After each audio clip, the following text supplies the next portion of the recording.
Welcome, everyone. This is your friend, the DN WhatIf 2.0, here with another exciting fanfiction. Today, we're diving into the story of What If Deku's Demise Toppled Hero Society? If you enjoy this video, don't forget to hit that like button and subscribe for more fanfiction content just like this. Now, let's get started with the fanfic. Bakugo Katsuki has never been good with words. For all of his 14 years, he'd never used his words in a constructive way. At least, not that he was aware of. If he could go back in time, he'd definitely slap his younger self. Catch, Deku! A ball hits Deku's face. His 4-year-old smile twists into one of pain, and he begins to cry. Kei-Kachin, that hurt. Deku blubbers. Oh whatever, it wasn't even that hard. Weakling. Katsuki murmurs under his breath. Not quiet enough. Deku hears. They should make a special school for quirkless weaklings like you. We don't want you here. Katsuki shoots to a smiling Deku, having aced his 6th grade exams. Katsuki hadn't done as well as he would have liked. Deku turns.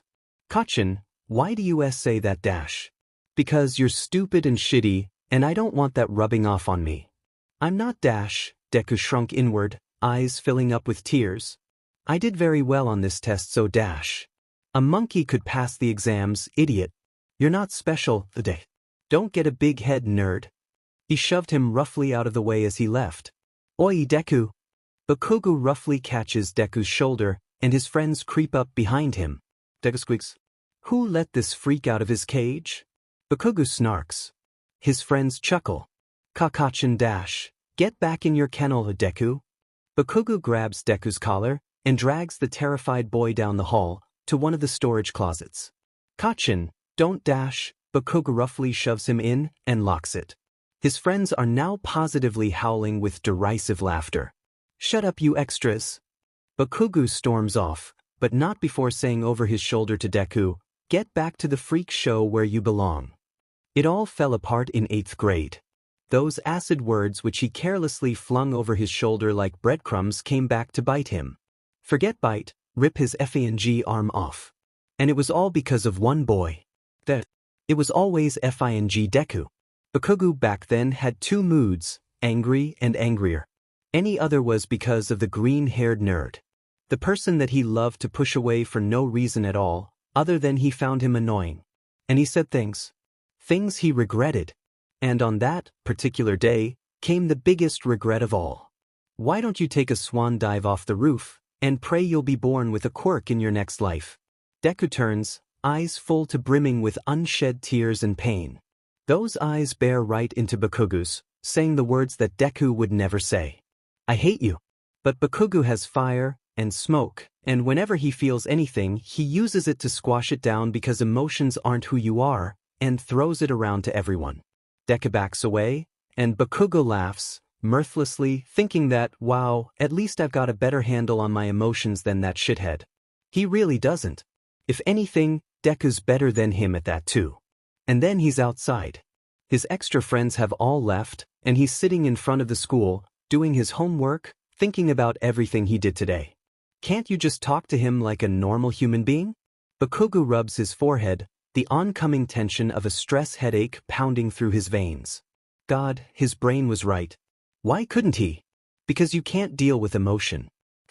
Emotion isn't a necessary thing to people's everyday lives, so be it.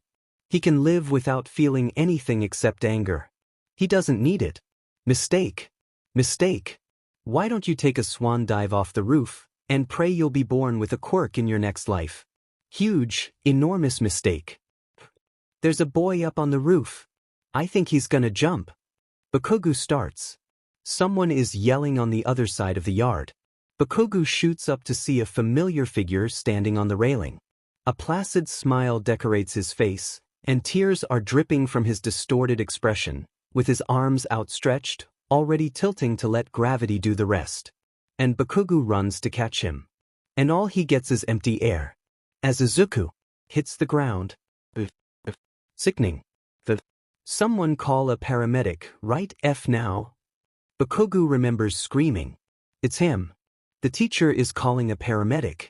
People cluster around Izuku's twisted body, limbs splayed, blood dripping down his ruined face. KK-. He's talking to me. Bakugo pushed through the crowd. The paramedics are hauling Deku's body into the ambulance. The last thing he hears is from those broken windpipes is, "Happy now." The waiting room is very cold, Bakugo notices. Cold and sterile. And everything is white. Literally everything, the chairs, tables, heck, even the window frames are white. Which is a stark contrast to Bakugo, because he feels dirty, vulgar, unclean. I told him to kill himself and he actually did. He heard. He listened. His mother had once told him that every action has an equal and opposite reaction. At the time, he dismissed it as motherly banter, like the phrase, everything in moderation, which really means, everything in really little portions except for gross veggies. But she was right. She was right. He jumped because of me, oh my god. Miss Inko? Bakugo starts. Midoriya's mother, who was sitting next to him, stands. Bakugo peers over to see the portly woman slowly get up and walk over to the tired-looking doctor. Is my Izuku alright? Will he live? She asks. The doctor's face is grim. He slowly, ever so slowly shakes his head. Bakugo's head spins. His vision begins to tunnel, a sharp intake of breath only making the blackout worse. He stumbles back, collapses into his chair. He's dead. He's dead. Holy shit, he's actually dead. We tried our best, but his injuries were too severe. Part of his brain and spinal cord were badly damaged and... The doctor puts his hand on a sobbing Aunt Inko's shoulder, but Bakugo hardly notices. His head is surprisingly clear, but his mind circles back to one thought. Your fault. I have to get out of here. Bakugo runs. He runs out of the waiting room, down the flights of stairs, and out into the parking lot, past the cars, blurring into an unfinished watercolor painting of hues, and when his legs give out, he falls to his knees and sobs. God, he's forgotten what it feels like to cry. He's forgotten what it's like to feel it all. But that doesn't matter, because Izuku is dead and it's all his fault. He wouldn't have jumped if not for him. I killed him. Bakugo looks up at the quavering sky, stars too hard to decipher through the tears. I killed Izuku. Excuse me? Bakugo turns. The old lady who lives near him is walking out of the hospital, red scarf around her neck. She looks concerned. Young man, why are you crying? Bakugo sniffs. He tries to get his rampant tears under control. Nothing. Nothing. Go away. His go away comes out as a little mumbled. The old lady looks unconvinced. Do your parents know you're out here? Bakugo shrugs. They're not here. I came here with my aunt, but... He bites his lip to keep from crying. She's going to be here for a while. The lady nods. I'm Kureha Yurishiro. Do you need a ride home? Bakugo wants to shove her away. But part of him doesn't have the strength to. I notice we live by each other, and I thought it's be convenient for you. You don't look like you particularly care to go back inside. Sure. Bakugo mumbles. That'd be great. Thanks. The car is old, and smells like yakitori. Bakugo doesn't actually mind that much. Why were you in the hospital?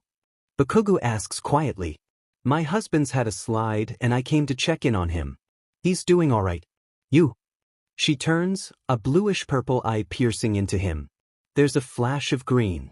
In the rearview mirror for a second. Bakugo thinks he's imagining it. My friend got hurt. Bakugo clenches his fists angrily. He didn't want to say it. Saying it would make it real. He didn't make it.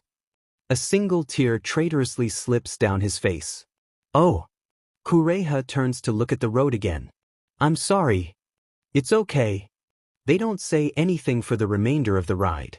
Bakugo doesn't go back to school. There was only a month left, anyways. No one was missing him. Probably. He sits in his room most of the time. He hardly comes out. He hardly eats, doesn't bother with hygiene, and doesn't sleep at all. Deku is dead. Deku is dead. He's repeated the word dead so many times in his head that it started to lose its meaning. Saying a word over and over again makes it sound funny, like a foreign word. Bakugo's glad for that effect. It makes the word lose a bit of its impact. Deku is dead. Bakugo curls further into the ball that he was contorting himself into, despite aching and protesting limbs. He smells, but he's long stopped caring. He's forgotten what day it is. They all blend together. I killed Deku. That was the thought that came back to haunt him. He was directly responsible for the death of another human, particularly he wanted to apologize to, but never did, and now he never will. The regrets. Many things he'd wanted to say and do for and with Deku. Apologize, mostly. Feelings he'd suppressed had all burst loose in that parking lot, and now he was just trying to rein them together. All the feelings were coming right at him, at a speed he wasn't used to. He doubted he'd ever would be. 9 years of emotional suppression is just too much, and Bakugo has overloaded.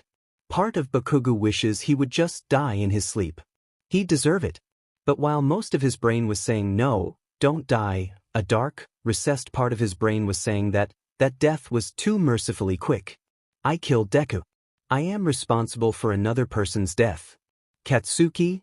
His father creaks open the door. Bakugo turns to face him. The few times his parents had tried to help, it was either his mom or both of them. Never just his dad. His dad didn't talk much. What? Bakugo grunted, voice raw from lack of use. Nothing. Just came to check on you, sport. His dad sat down on the bed. If you're going to try and say something corny to make me feel better, it won't work. Mom tried. His dad sighs. I won't. I just wanted to see if you were still alive. I wish I weren't. His dad fidgets a bit. It's CKD that he'd inherited his dad's social awkwardness and his mom's temper. Bad combo. The uni entrance exams are soon. Forget it. Bakugo turns away from his father. This has been your dream since you were little. I know, it's just, I'm no hero. I don't deserve to be there. His dad quirks an eyebrow. What makes you say that? My parents don't know they raised an a-hole. Nothing. Not going. He turns around and put the pillow back on his head. Well, they are coming up though, so. He stands up and places a letter on his bed. In case you change your mind. It was a letter. About the test. Your mother and I think you should go back to Dr. Sumika. That I don't need a mother FANG therapist right now. What I need is for you to leave me alone. His dad sighs and leaves the room. The room was quiet for a long time after that, as Bakugo struggles to make up his mind. Go or no? He mutters. He shouldn't go. He doesn't want to go.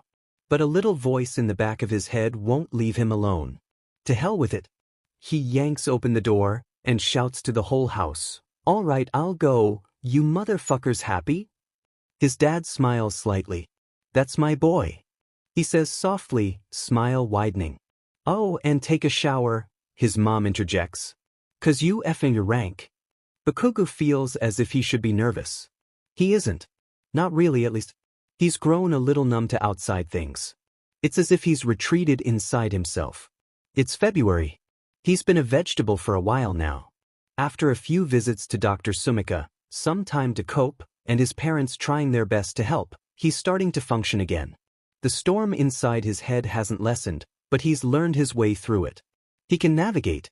He's not stuck in his catatonic state. The good thing is he can function and leave the house more. The bad thing is reality has set in. It just felt so unreal the first weeks. That an ever-constant presence in his life had suddenly vanished, the yang to his yin, as overly poetic as that sounded. But now he was gone, and despite all his words, saying that he'd be better off without him, Bakugo felt lost. Like someone blew out his torch in a dark cave. He was dead. It might not have hurt so much if it weren't for the fact that it was partially his fault. He stays up, just thinking, replaying the scenario over and over. Bakugo runs to catch him. But he's not fast enough. And Deku hits the ground. If he thought about that at night when his eyes were closed, then it transformed into dreams, where he chases Deku down the school halls, and Deku laughs as Bakugo tries and fails to catch him. And he wakes up on the floor, in a cold sweat. Is this what it was like to lose someone? Bakugo hates it. Mostly, he reflects on his behavior. All the arrogance and anger, directed at one boy, one who irritated him, simply because he couldn't tell what he felt towards him, so he bottled it all up instead. He was no hero. He was a villain. He had almost a whole 6 months of training to catch up on, so he went to the beach. He'd train himself into a stupor until exhaustion took hold and he'd collapse onto the sand, or his dad would show up and take him home. One day, early in the morning, he went to the beach to run. He was getting to his usual area when he stopped. A familiar green head was sitting on a picnic blanket, a basket next to her. "Aunt Inko?" Ms. Midoriya turns. She seems to have aged 3 years in the short 6-month PRD.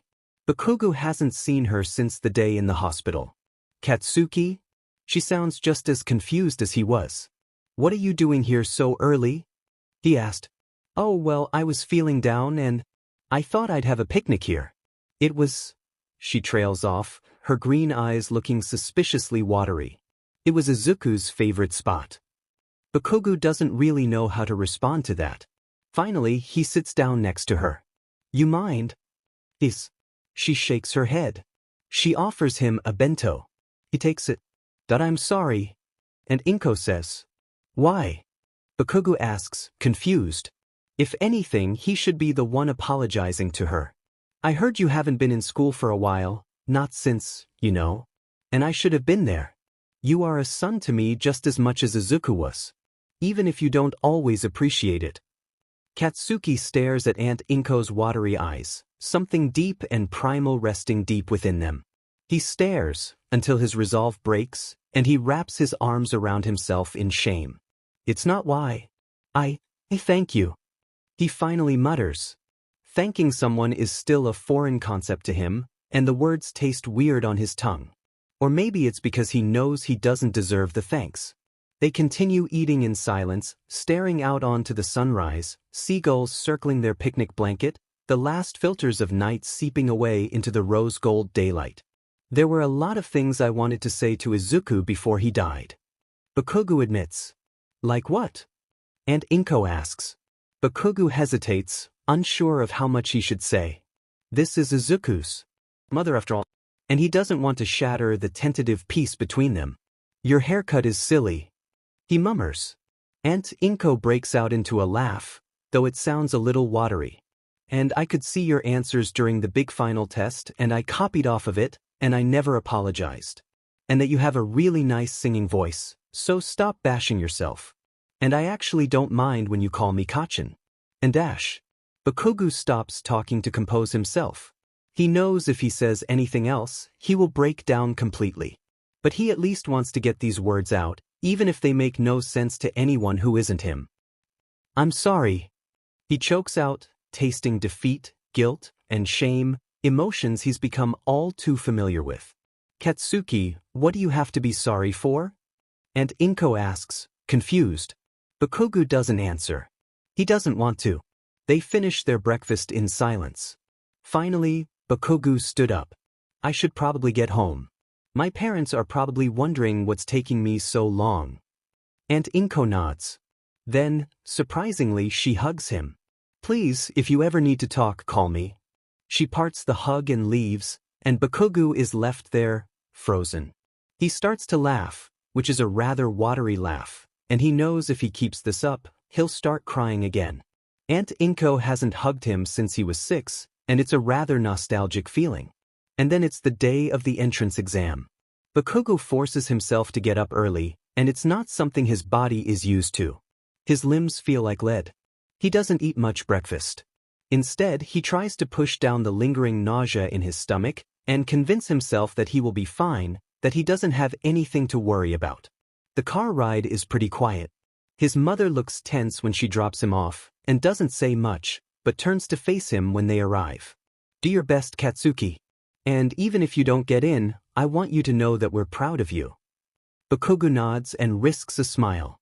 But as he's climbing out, his mother says something that stops him in his tracks. "I think that Izuku would have been proud of you too." Bakugo whips his head around so fast, he can hear his neck joints crack and snap, but his mother's already closed the door and is driving off. Bakugo is left there with a bag in his hands and a head filled with a storm that's just been unleashed in his brain. Proud of him? Bakugo slowly turns. mind still reeling from this sudden turn of events. He'd thought he'd had control of the ship, but a wave has just hit him, and he's lost control of the rudder. Proud? Bakugo doesn't really register present mixed speech to everyone at the entrance hall. He knows he has to destroy the robots, and there was one that was worth 0 points, but he doesn't know which one it is. Proud? And then he's there, standing with a huge crowd of people, right by the entrance to one of the fake cities. People chatting casually around him, warming up, stretching, or simply looking nervous. But Bakugo doesn't register any of this, because something's hit him, and his storm has changed from numbingly cold sleet to blistering, blazing hot fire. He's just trying to mess me up, trying to screw with me. He's probably laughing it up in heaven right now, at how much of a pathetic failure I am. He killed himself to spite me. The fire boils his blood, white-hot anger filling Bakugo's veins, searing him down to the core. He's shaking out of anger. A few people are looking at him weird, but he doesn't care. He's heard of seeing red before, but now, his vision is literally lined with red. The horn sounds. Bakugo is at the front of the pack, charging into the fray with an explosive scream. The robots don't stand a chance against Bakugo's inhuman rage. The first one folds in on itself, and the second one literally disintegrates. Bakugo is no stranger to anger. But this one is different. His normal anger was just a facade for his emotions. This anger is primal, explosive, all-consuming. It shakes him down to his bones, fills him with adrenaline, and in the midst of all of this, he realizes he's laughing. "Okay?" asks a freaked-out-looking guy with spiky red hair. Bakugo grins, baring canines and something menacing. He's never been better. When Bakugo gets home, he runs to his room. His father doesn't say anything, but simply stares at the back of his head, his concern leaking out of his stupid, insipid expression. His mother notices. "Katsuki, honey, are you dash?" "I'm fine," he shouts back. His mother looks a little stunned at his sudden change of mood.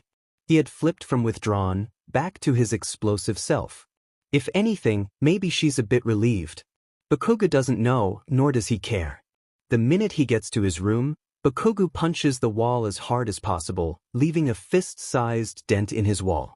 He wants to scream, and yell, and kick something because Deku is a selfish idiot and it wasn't his fault. So he heads to the beach to train. There, he lets the full force of his anger fly into every punch and kick and blow. 10 minutes into this endeavor, he's cleared a whole ring of trash around him and everything else around him is either destroyed, charred, or burnt. Wow. Someone's not happy. Bakugo turns and fires off an explosive punch in the direction of the stupid idiot who sounded so effing relaxed at a moment when nothing was okay. Dude. The punch had missed by mere inches, but the blue-haired looks absolutely undaunted. Bakugo turns to face him and sees a lanky boy, maybe his age, with bluish hair and bags under his eyes that could rival his own, or Deku on his last days of being alive. Fing. "Oh hey, I remember you. You were the one who was laughing like a maniac during the entrance exam, right? Yeah, I can see why Kakeru almost shat himself at the sight of you." The boy slides off the wrecked car he was sitting on. Upon further notice, he's a few inches taller than Bakugo, which he guessed was saying something, since Bakugo is slightly above average. Not much though. Yeah. Was he laughing? He doesn't really remember. You know, you look more depressed than a laughing angry maniac if anything.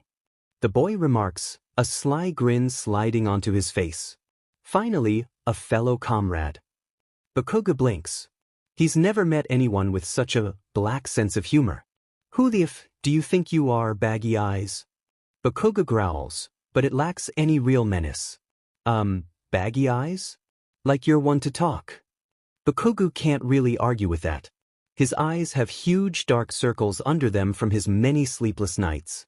"So, were you at the entrance exams?" Bakugo asks. He talks as if he was there, but yet, Bakugo didn't see him. Come to think of it, he wasn't really paying attention, so it's not really matters. "Yeah. I was kinda in the back, so figures you didn't see me." The boy stretches and shifts his gaze. Bakugo gets the feeling that he didn't do super great. How'd you do? He asks anyways, just for sheets and giggles. Well, I SCKD during the practical exam. But I know some guys in the administration, and they were able to pull a few strings. The boy responds. Who? Now he's kinda curious. Shoyuta Aizawa. He's my uncle. Ah. The guy did look a little familiar. Anyways, I gotta go. The boy turns and hops back atop the wrecked car with ease, like he'd been doing it for years.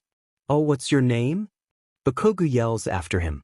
The guy turns and cracks a smirk. No one. He replies. And Bakugo blinks, and he's gone. He got in. He got his letter. One day, and sure enough, Bakugo had been accepted into Class 1A with flying colors. He was first in the practical exams, and had achieved one of the highest scores in record. He feels like he should be happy, but he feels kind of numb. His family is ecstatic, of course. His mom makes a huge dinner and invites Aunt Inko over, and it's a great time, at least for them. Bakugo just tries to smile through his anger towards the whole prospect. The anger has died down though, leaving a lot of questions. Like, why on earth would Deku do this to spite him? Couldn't he have done something else? Did he do this to spite him? A part of him knew that it was still his fault. But the part was silenced by the firestorm raging inside his head. He decides to go back to the beach the next morning to vent his frustration. The clear ring is still there, but no sleazy blue-haired F-. And so, he's taken to blowing the trash to bits in order to vent. His palms are sweaty, his knees are weak, and his knuckles are bleeding. He doesn't really care. Ah, young man, I see you're helping clean up the beach? Bakugo turns. An old, skeletal and blonde-haired man is standing on the small sidewalk right by the beach. He's almost 6.5 feet tall, and his eyes are completely black, save for his glowing blue pupils. Bakugo squints. The man looks like he's on death's doorstep. Good, the man says. Not many are investing any time. It makes me sad to see a beach like this all dirty.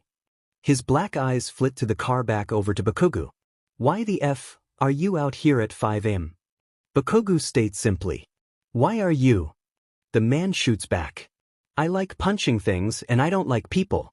Not to mention sleep Sue. Bakugo goes back to launching another explosive punch at a fridge. Why was he talking to this guy? He didn't even know him. Can you go away? Bakugo finally says dryly. The man laughs. No, I'm afraid I can't. I'm meeting someone here, so I have to wait. You're free to leave, however. Bakugo grumbles some obscenities he doesn't really mean, and goes back to disintegrating junk. My name is Toshinori. Yours? The man asks. Why are you telling me this?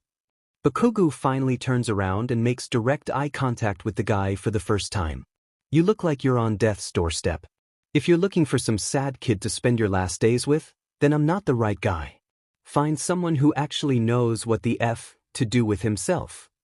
Bakugo turns away, not wanting his eyes to betray how lost he was feeling right now, much less to a complete stranger. The man, Toshinori, doesn't look taken aback by Bakugo's harsh words. If anything, his eyes shine with pity, exuding out of his entire being. Bakugo wants to punch him. I'm Dash. He realizes he should maybe apologize for being rude. Sword Dash. The words get caught in his throat, and he wants to cry and scream, the familiar rush of emotion overtaking him. But there's a random old guy in front of him, and that'd be really weird if he just broke down right then and there. Bye. He turns to run back home, but he catches Toshinori's next words. Don't worry, young Bakugo. We'll see each other soon. There's a whoosh of wind above him, just as Bakugo registers that the guy knows his name. And Toshinori is gone. Damn it, what is with mysterious cryptids vanishing in front of me and this beach? Bakugo's mom takes him uniform shopping. It's a quiet ordeal, mostly with her cutting in from time to time and telling him how proud she is. Other than that, she doesn't say much, simply asking him what he likes and if it fits and whatever. Bakugo doesn't say anything. He doesn't have to. The anger in his stomach has been replaced with churning, constant anxiety, as if someone was going to start accusing him of being Deku's suicide instigator, and he'd have to defend himself any minute. Neither the sleazy blue-haired F- or Mr. Toshinori, the blonde cryptid, have showed back up on the beach. Bakugu's happy and sad for that. On one hand, no one's bothering him. But on the other hand, well, no one's bothering him. After Deku's death, Bakugu had suddenly realized that the world did not revolve around him, contrary to what he believed. And what's more, he might not even be the main character of the story of his generation of heroes. He might have killed the protagonist. Stupid. Did. That. He did this to himself. I had nothing to do with it. His hand is shaking as he fills his cup of water at the sleazy Italian chain he's at. Liar. The cup hits the ground with a loud thunk and breaks into a million tiny pieces, reflecting the face of a sad and scared boy that Bakugu has become. He almost doesn't recognize himself. Katsuki? His mother runs over to see him staring blankly down at his broken cup, water pooling onto the floor and soaking his shoes. Oh no, I am not paying for this cup. She growls. Bakugu shifts tensely. Can we go now? He asks, voice raw from disuse. His mother looks concerned. He stares at a clothing rack, refusing to meet her eyes. Okay, she says finally. She doesn't ask what's wrong. She doesn't have to. Yagi's running out of time. He knows he doesn't have much time left to choose his successor. He's desperately searching, but he hasn't found anyone. The box of his favorite American takeout food trembles in his hands. The food doesn't taste as good as it normally does. He's on a time limit, he knows it, but he doesn't know who to give it to yet. Every time he's talked with Nedzu, he's brought it up. Aizawa gives him questioning glances, his eyes saying what his lips do not. Even Torino's concerned, actually going as far as to call him. If that wasn't a surefire sign he needed to hurry the hell up, then he didn't know what was. He's so concerned with his predicament that he doesn't notice he's walking at a rapid pace towards a young boy before they've collided. His box goes flying. The bag the young man is carrying drops on the ground as the kid tries his best to get his stuff together. My fault. The boy doesn't answer. He doesn't need to. It's the boy. The one from the beach. Granted, Yagi already knew that Bakugu Katsuki was going to be the odd one out at UA. The fact that he was brash, rude, and sullen would stick out like a sore thumb in a class full of optimistic heroes. Which was why Yagi hadn't been able to get the boy out of his mind. It was the eyes. His face radiated anger and disdain, but his eyes were different. They held some form of unspeakable suffering, as if he had some silent burden to carry that no one else could. Yagi was familiar with that expression. He'd looked like that too when Nana died. Thank you, young man. Yagi says, but Bakugu's still staring at him. Skeletor. He mumbles, mostly to himself. Yagi raises an eyebrow. Skeletor? He says. Bakugu goes red in the face. Sorry, that's what I've been calling you in my head. He shoves Yagi's box back into his hand and power walks off in the direction of the exit. Sorry about that, OKB. He practically runs out the door. Yagi is a little surprised. He's heard reports of this child's brash, abrasive, and rude personality, but he didn't seem like that at all to Yagi. He seems withdrawn. If anything, a bit shy. Yagi sighs. What an odd boy. The fated first day. Bakugu isn't the most ready person in the world to start at UA, but he feels alright. Alright enough to function. He takes coffee with him anyways. He's running on about 5 hours of sleep. The walk is relatively short. It's a sunny, yet cool, day, so he's not roasting in his stupid uniform. Who came up with the idea of ties, anyways? Bakugu thinks, unraveling the tie and sticking it in his bag. Ties as he... Then he's there. UA looms over him like some intimidating giant. All the anxiety he's compressed in his gut comes spilling out right now, and he's jolted back into his body, into the situation. I am at UA. The nauseous feeling subsides and he walks in. It's just as clean as he remembers. The walls are decorated with awards from other students and windows. A lot of windows. Bakugu's actually kinda glad for that. It makes him feel less claustrophobic. The trees and scenery make him feel better? Not the right word, but whatever. He's at UA. Now is the time for leaving the past behind him. A flash of green swishes by him in the window. Bakugo jolts and turns around quickly. It's just him. Like the knight in Kuria's car. God fing damn it. Bakugo was never the MSTR of subtly. But today, he does not want to be noticed. He creeps into the classroom quietly, trying not to be too conspicuous, but then he spots a familiar head of purple-blue hair at the back of the room. Cryptid. The blue-haired cryptid guy looks up from the book he's reading to look at him. He looks just as tired as that day on the beach. Oh, it's you. He goes back to reading his book. Bakugo blinks. He then realizes that the whole class is staring at him. Do you? A pink-haired girl sitting on her desk asks. Know him? Mr. Explodaboy tried to kill me on the beach. Cryptid guy cuts in before Bakugo can put in a single word edgewise. You what? Another student stands up, with thick, square glasses, looking horrified. He surprised me, and I might have sent an explosion at him. But I was training. He defiantly sticks his chin up and crosses his arms. If he'd just approached me normally, then I wouldn't have accidentally almost sent him to the hospital. He turns, with some effort, and looks at Cryptid Guy. Sorry, by the way. He mumbles. He's still not used to apologizing, since he's not used to things being his fault. Whatever, he can SCK it up. Whatever, man. Cryptid Guy goes back to his book, a warrior's book, if Bakugo sees it correctly, and proceeds to tune out the rest of his classmates' chatter. They seem to be ignoring him. That's okay. He takes a seat in front of the Cryptid Guy, and puts his bag down. You're still here? Cryptid Guy looks confused. You seemed angry at me. No, just confused that you're here. I figured.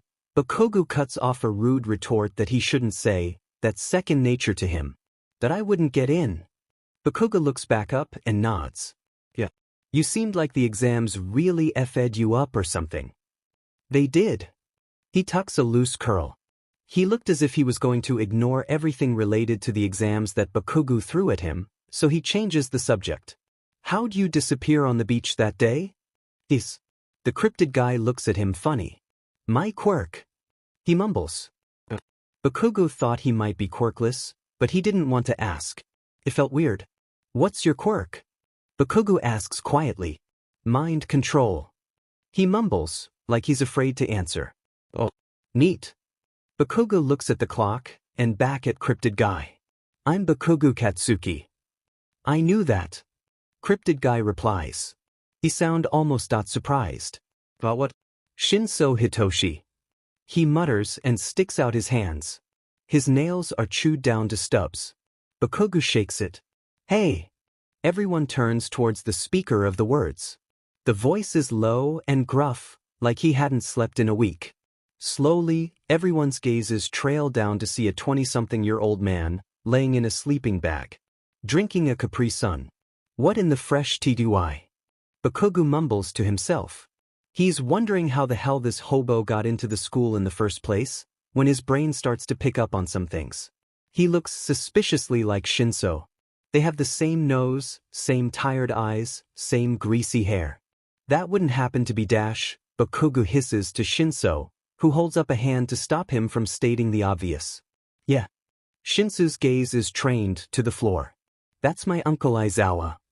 Okay, calm down, He-Man remarks, his quiet voice somehow carrying over the din and stopping everyone in their tracks. It's too early in the morning for all this riffraff. Are you our homeroom teacher? An electric blonde boy asks, shooting up from his chair. Duh. Bakugo mutters a little too loudly, causing the alien-esque girl who dumped a bottle of water on Spiky Hair's head earlier to glare at him, and his face turns red. My name is Aizawa.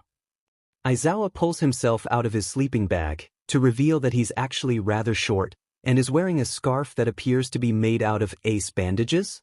Well, he did show up in a sleeping bag, drinking a Capri Sun, looking like me in the mornings, so I'm just gonna roll with it.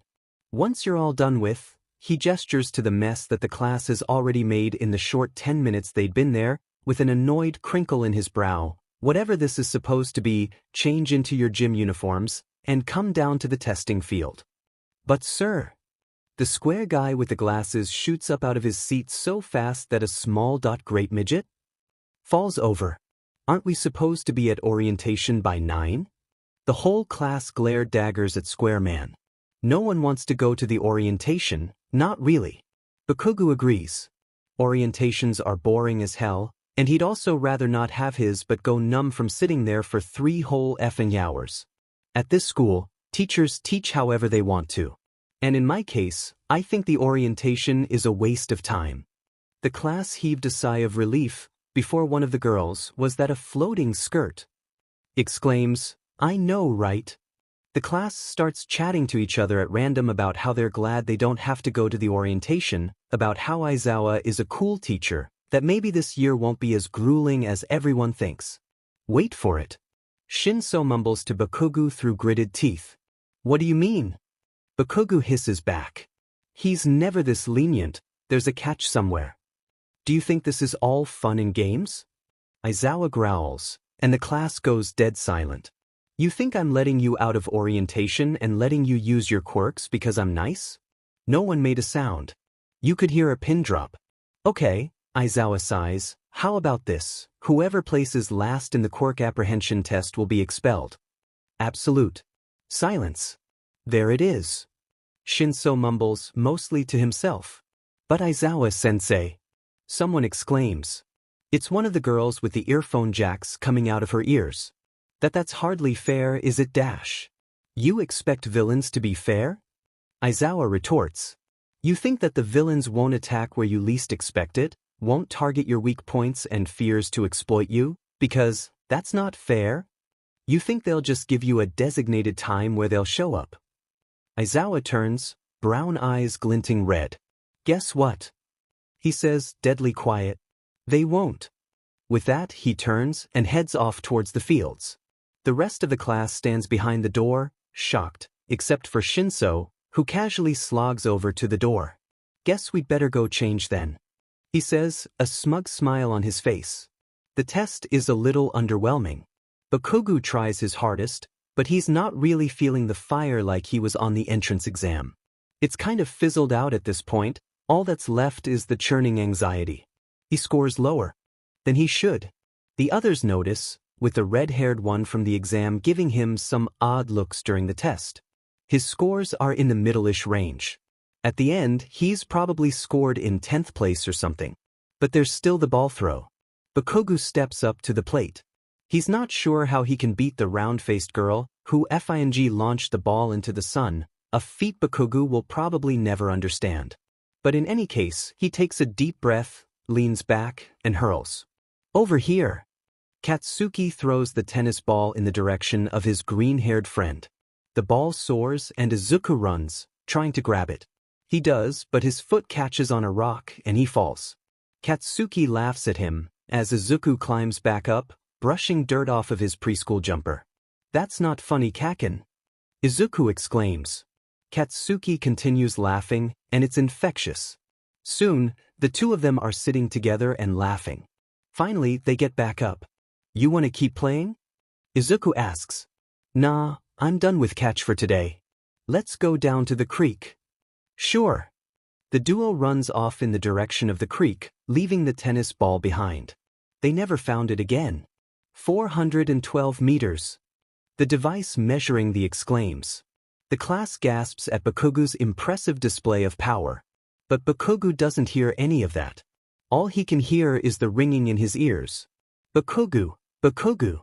He snaps back to Aizawa, almost yelling at him. Your turn is over. Please get out of the way for the next person. Okay. Muttley, he trudges out of the field and over to the bench where some of his classmates are sitting, and the pink one scoots over to make room for him. You good? Asks a boy with long teeth. Yeah, I just need to sit down for a minute. Bakugo mumbles. He doesn't say much after that. In the end, a girl named Hagakure Toru was last in the test.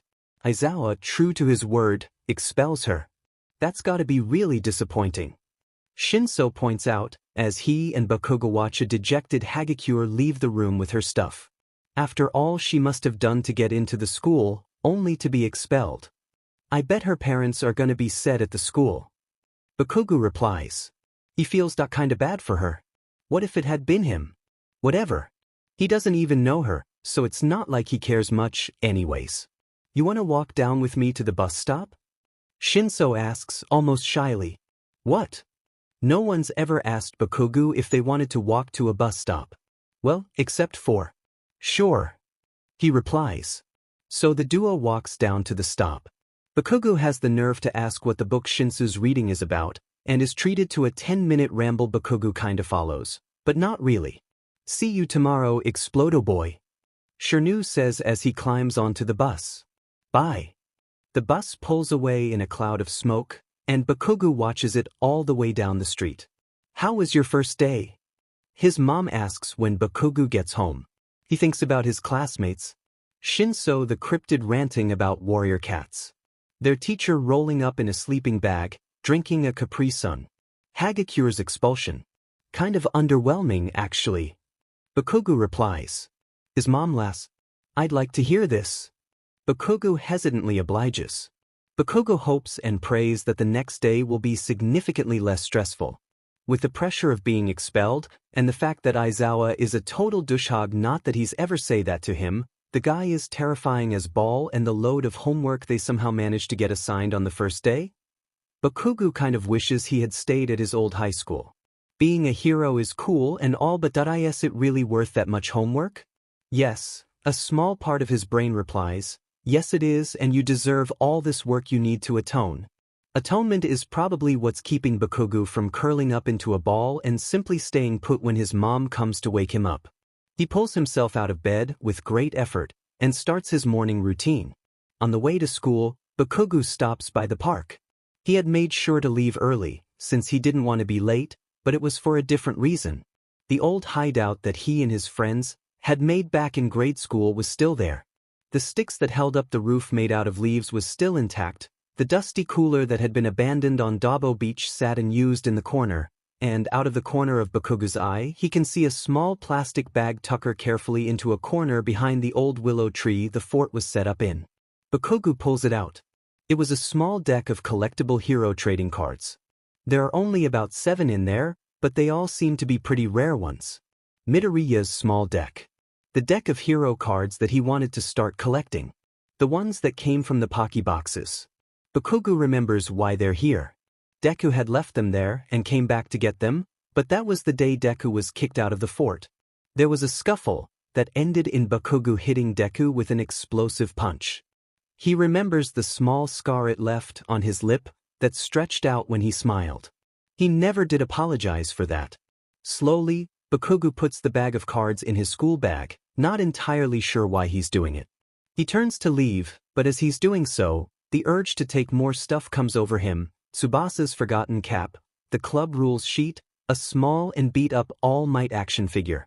Instead of doing that, Bakugo quells the urge and speed walks out the fort, the ghost sounds of other kids playing echoing around him. You were almost late. Shinso drawls when Bakugo slams down onto his desk. Geez, thanks for reminding me. Bakugo growls, frustrated. Shinso rolled his eyes and put his head back down on the desk. Wake me up when class starts. Suddenly, the door burst open, and who would walk through but All Might?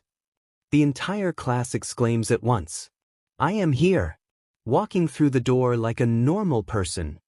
All Might says, definitely not walking like a normal person. Shinso snickers.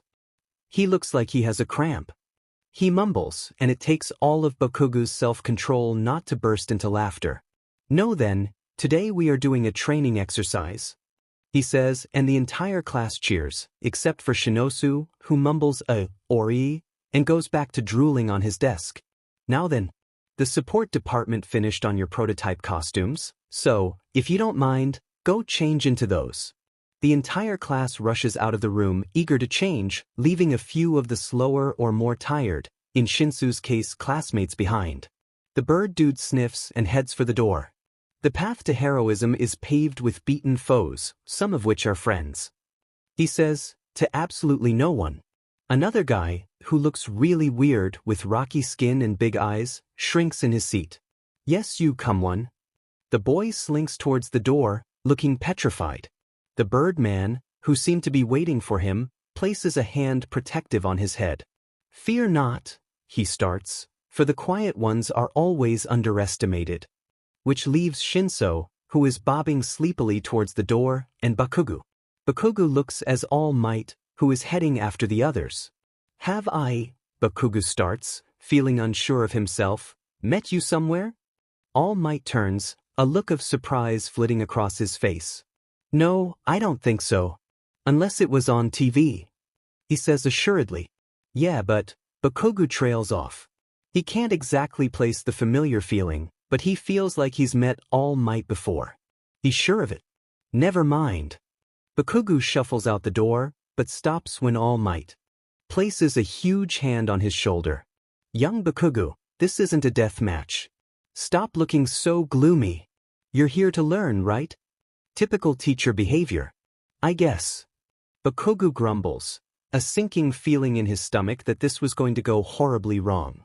Something that Bakugo hadn't estimated. Grenade gauntlets are heavy.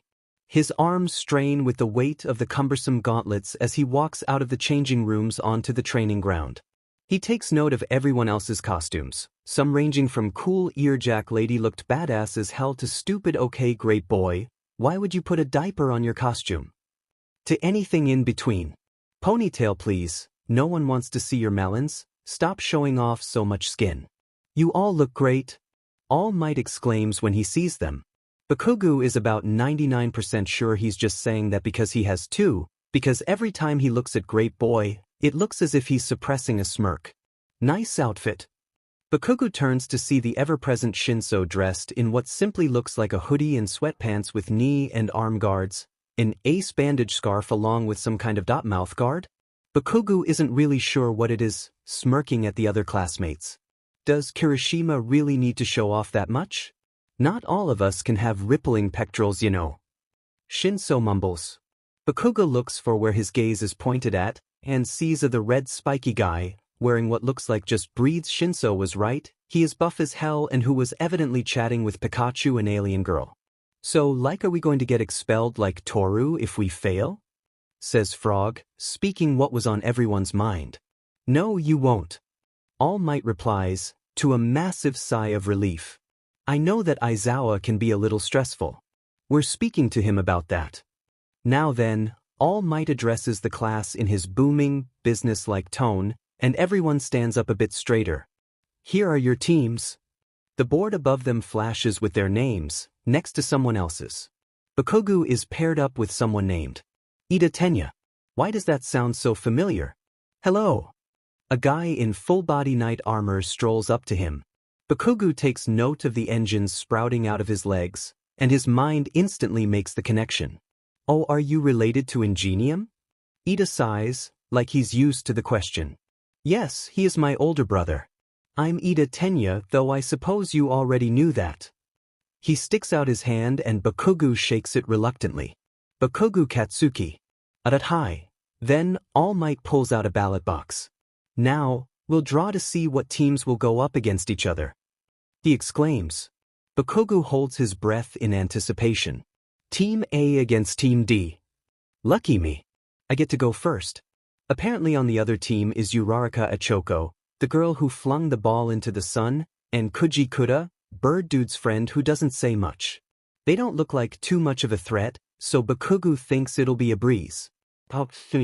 When he and Ida get up to the floor where their fake nuke is located, Ida turns, wanting to make every second of their 2-minute head start count. What is the plan? A dash plan. What was the plan? Oh yeah, beat the snot out of the other two. I'm going to fight them. Bakugo turns to the exit. Don't get in my way. But not head on. You hardly know anything about their quirks, isn't that a little brash?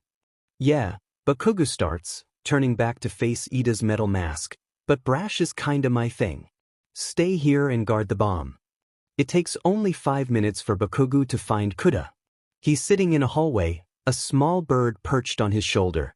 In another circumstance, Bakugo might have found the scene cute, but right now he's too focused on winning. Alright Snow White, listen up. Kuda looks up, face flushing. You have two options. Get out of here and give up now, or I'll beat the living sheet out of you. Bakugo's palms crackle mechanically, to emphasize his point. 30 seconds. Make your choice. Kuda stands up. He looks thoroughly terrified, but he positions himself into a fighting stance. Alright, option 2 it is. Bakugo lunges forwards, palms blazing. A storm of birds shoot through the vents and their sharp talons latch onto Bakugo's arms. Bakugo twists, yelling, and lets off an explosion, but it doesn't deter the birds one bit. They slowly start dragging him up towards the vents, and Bakugo wails in rage. Kuda! Kuda serenely waves goodbye as Bakugo is dragged through the vents, outside, and into the air. By the time that he gets loose, Team D has already won. Nice job, bird boy. Pikachu remarks as Bakugo storms back into the control room, covered in scratches, fuming. Shut up or I'll rip your ball off and stuff them down your eye sockets, Bakugo retorts, but it lacks any real bite. He's too busy being ashamed at being beaten by Kuda that his brain doesn't realize Ida is lecturing him until he's tapped on the shoulder. Bakugo, are you listening? Ida says loudly. Bakugo flinches. What, yeah? That was a very irresponsible and impulsive thing to do. On the field of battle, where you don't know anyone else's quirks, teamwork is important. You have to stay together. I was defenseless without you because Uraraka's quirk left me in a vulnerable position. You must always look after you teammates. Ida goes on like this for some time, the other matchup being drowned out by Ida's insistent lecturing. When he's finally done, breathing for breath, how often does that guy need to breathe? Did he even take a breath during that whole spiel? Bakugo isn't listening. Instead, he's looking at Kuda, who looks thoroughly mortified that he was the cause of this whole chain of events. Bakugo gets up, ignoring Ida's hand chops in his direction, and walks over to Kuda. Kuda flinches when Bakugo gets over to him. He looks like he's prepared for yelling, or a rematch, which is what Bakugo wants to do. But a smaller part of his brain takes over. He places a hand on Kuda's shoulder. You fought well, he says, voice gravelly. Good job. Kuda looks shocked for a minute, then his face flushes a bright red from the compliment. He signs a quick thank you, which Bird Dude translates, and goes back to scrolling through Pint Rest. After the day is over, All Might addresses them with a speech. You all fought well today. I can see you have areas to improve on Dash. Okay, he's definitely eyeballing him Dash. But overall, I think you are all well suited to the hero course. Congratulations.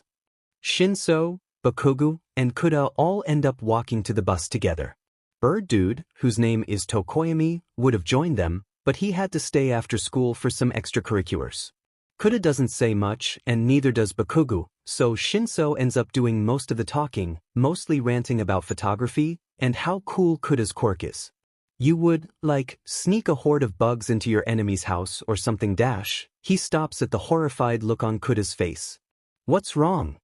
Kuda signs something quickly, and Shinso translates to Bakugo. He doesn't like bugs, he explains. Ah. Bakugo replies.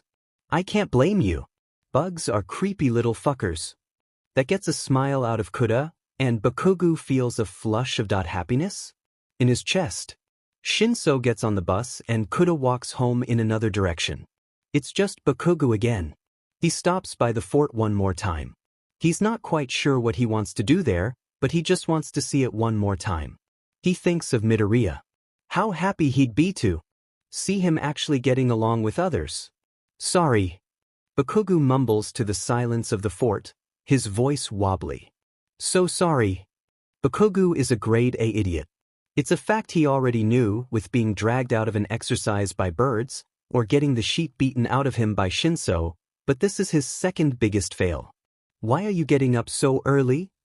His mom asks nonchalantly when he dashed out of the door, still pulling his jacket on. It's Aunt Inko's birthday, I am getting her something Dash, he huffs. Oh yeah, that is today. His dad mumbles into his newspaper. What are you getting? No idea, gotta go. Bakugo slams the door behind him and makes a mad dash for the train. He misses it. He probably should have known, considering that he had about 5 minutes to get to the station, but part of him was thinking, you can totally do this. He couldn't totally do it. Bakugo kicks a rock in frustration, watching it sail through the air and smack into the side of a building. Now he would have to wait a whooping 10 minutes for another train. It wasn't too long, but still. He wants to get her something and give it to her before lunch. And now that looks like it's not happening. Bakugu. Bakugu turns to see a confused Kirishima in a red windbreaker, sitting on a bench a few pillars down. Oh, it's you. Bakugu mutters. Not really the guy he was hoping to see. Kirishima is nice, but constantly overflowing with positive energy. Not only does his presence tire Bakugu out, it also reminds him of, "You live around here?" Kirishima asks, and motions for Bakugu to sit down. He sighs. Not like he has a choice. "What's it to you?" He growls, keeping his expression guarded. Kirishima laughs. "I was just wondering, I work down here at a soup kitchen. At this ungodly hour?" Bakugu asks. Kirishima laughs again, laugh full of sun and happiness, and not a trace of derision at all. Bakugu looks away, because talking to Kirishima is like staring at the sun. He doesn't want to go blind. "Well, it's only for a few hours," he says, shark teeth curved in a smile. "The kitchens are open 24/7, but it's kind of understaffed. I try and help out as much as I can even if it means getting up earlier." "Whatever." Bakuga grumbles, knowing that Kirishima's probably just faking all the niceness to backstab him later. That's how people were.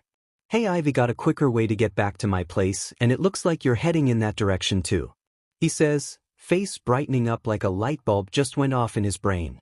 "You want me to take you over there?" Bakugu frowns.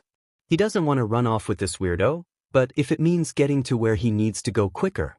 It takes Kirishima 4 minutes and a quick conversation with someone at a spare vehicle store for him to come back out with a motorcycle. Bakuga blinks. "You've got a motorcycle?" he says, disbelief pacing his tone.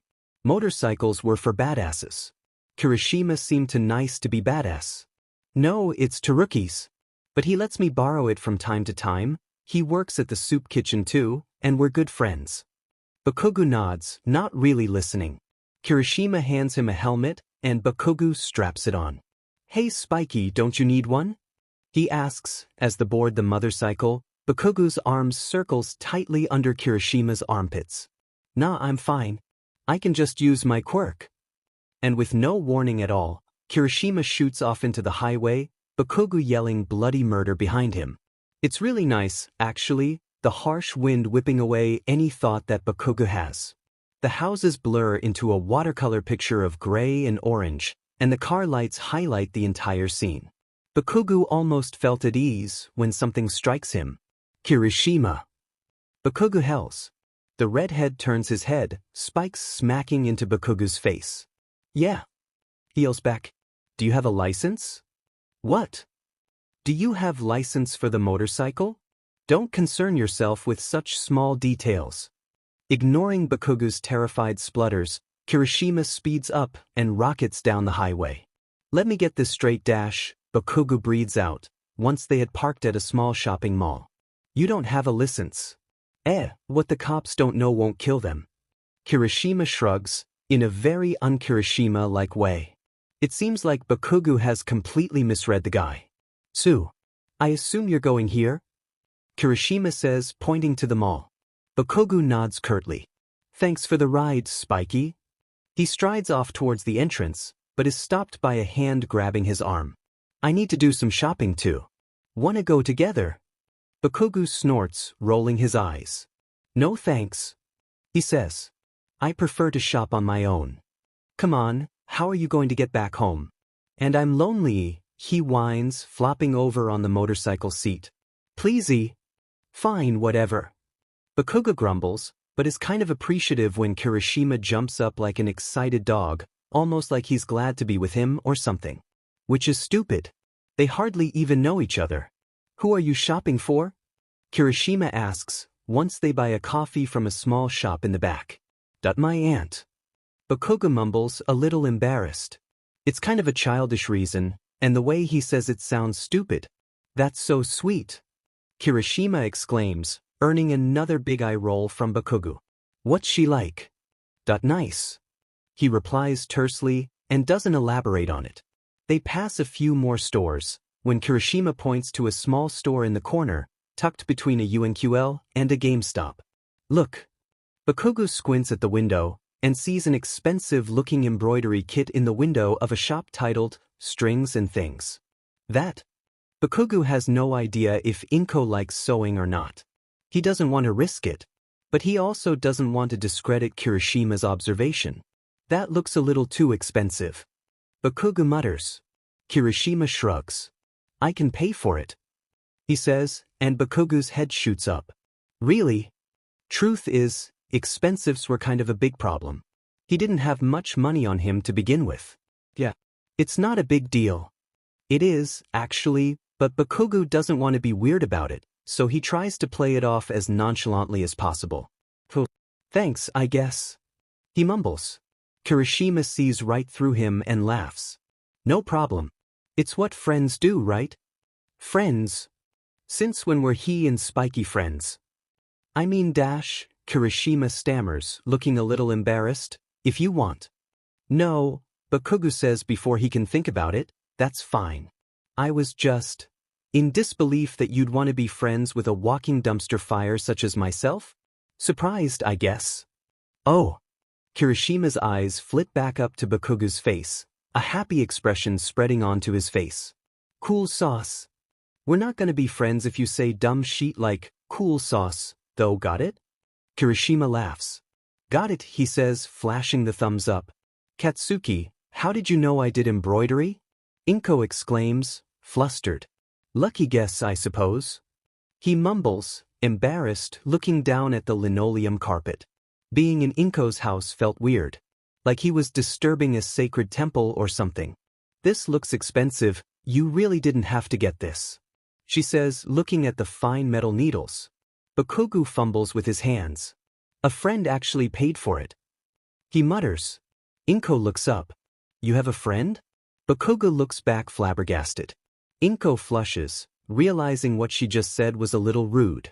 I didn't mean it like that, I just remember you saying once that friends are a waste of. Bakugu smirks sadly at his old behavior. Well, people change their minds. He says. Tell me all about him. Inko smiles. And Bakugu does. A big exercise was something Bakugu had kind of expected to pop up at some point. It was UA after all. They couldn't keep them cooped up in a class forever. Still, the thought did nothing to ease the concern that is bubbling in his stomach. He'd never actually gone up head to head with anyone who's really on par with him. Except for Kuda, but that was a fluke. He underestimated him, something that Bakugu now knew never to do again. The bus is filled with yammering and loud ruckus.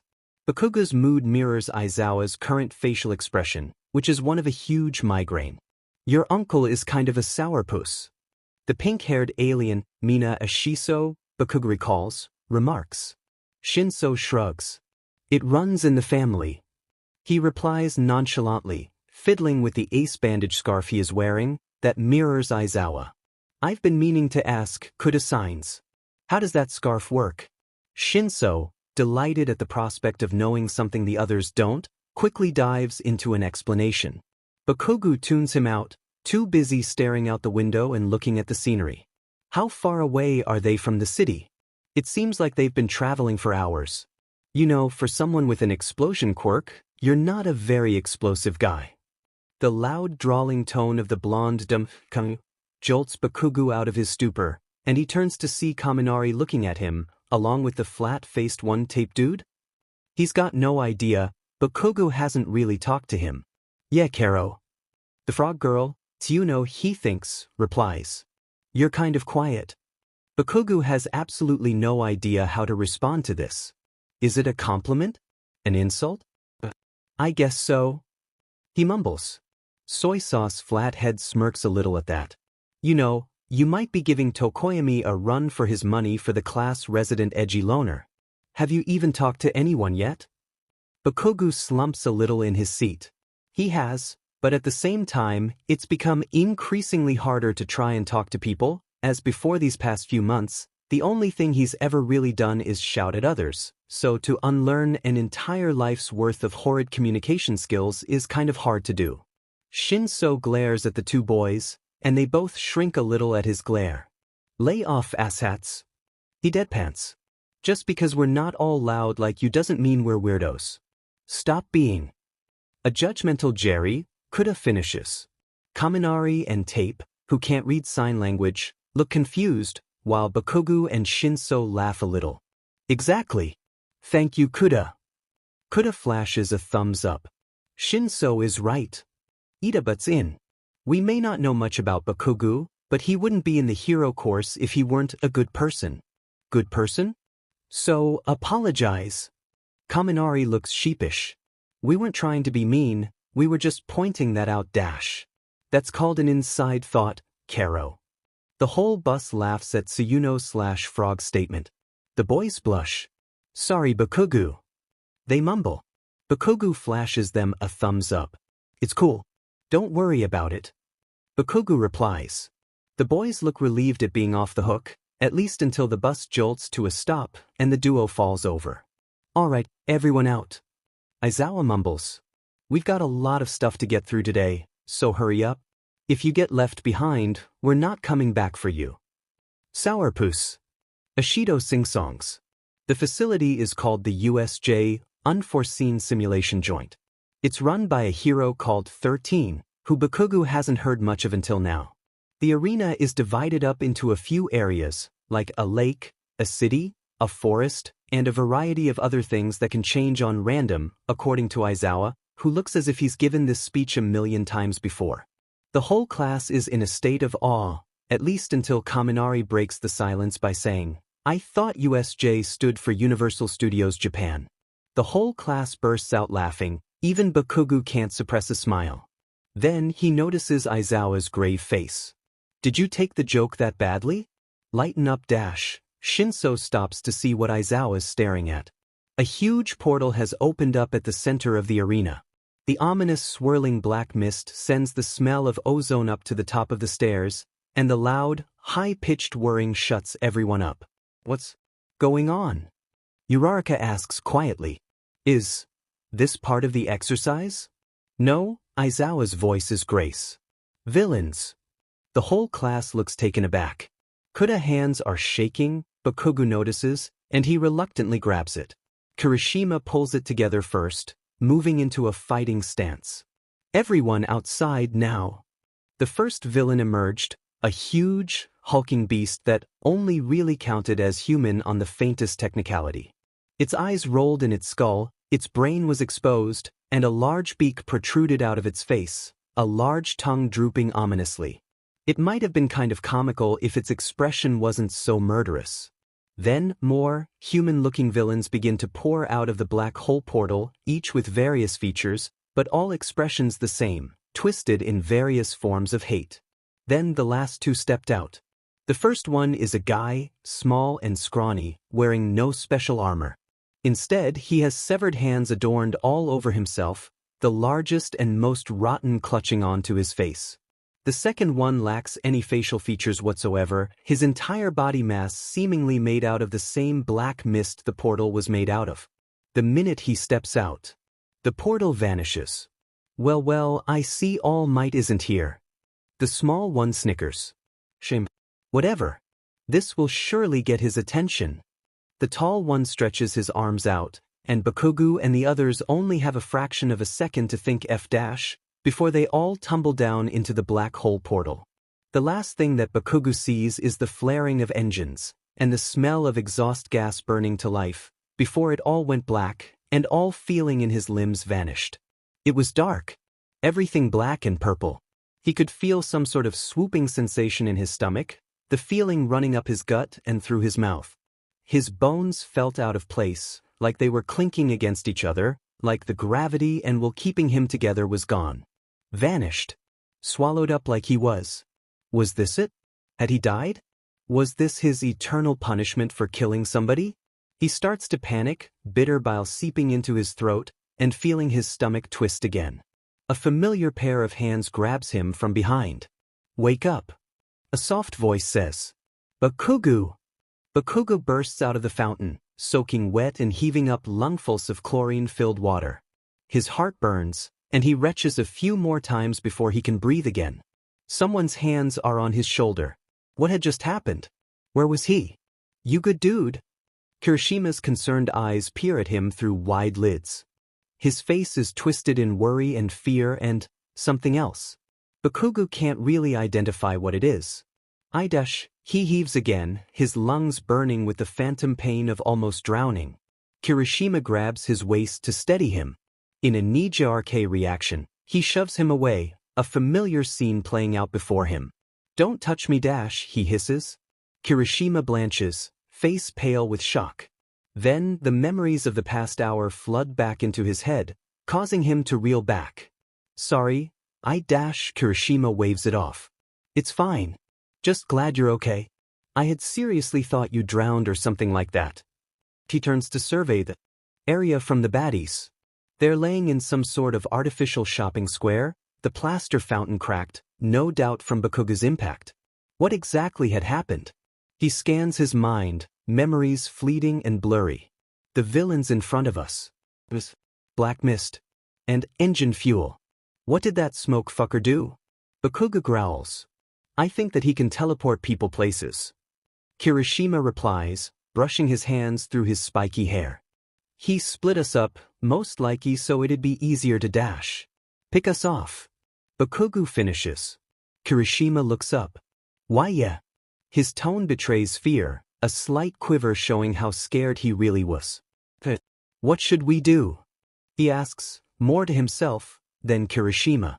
"Well, Ida was the only one who escaped the teleportation field. I think he ran to get help." Kirishima looks around again. "And I haven't seen where the others have landed." "Okay, Bakugo says, mind racing with half-formed plans and ideas. "Do you have an idea of where they could have gone?" Kirishima looks thoughtful for a second. "I think someone landed over there," he says, pointing to where a large boat was, sitting in the water sideways. You know how to swim?" Bakugo asks. Kirishima nods. "Good. You go over there and see if you can find anyone. I'm going this way." He turns to leave, but Kirishima stops him, grabbing his arm again. Bakugo flinches at the sudden contact. "We're not splitting up," Kirishima explains, voice cracking. Bakugo stares him down, but he doesn't back off. "What are you even going to do?" "Fight that smoke fucker," he growls. He turns again to leave, but Kirishima holds him back. "You're insane," he shouts. "You'll get yourself killed." Something squirms inside him, a word or a feeling trying to get out. "You think I care?" Bakugo replies, ice in his tone. Kirishima blinks. He takes this silence as an acceptance of defeat and runs the other way. He doesn't care what happens at this point. This is what heroes do, sacrifice themselves. He saw it all the time in the news. Heroes dying. Heroes getting killed saving someone else. The real meaning of heroism was not being afraid, no matter what may happen to you. And Bakugo was determined to uphold the ideals of someone else who couldn't. "Hey!" Kurogiri turns, a cold annoyance bubbling in his gut.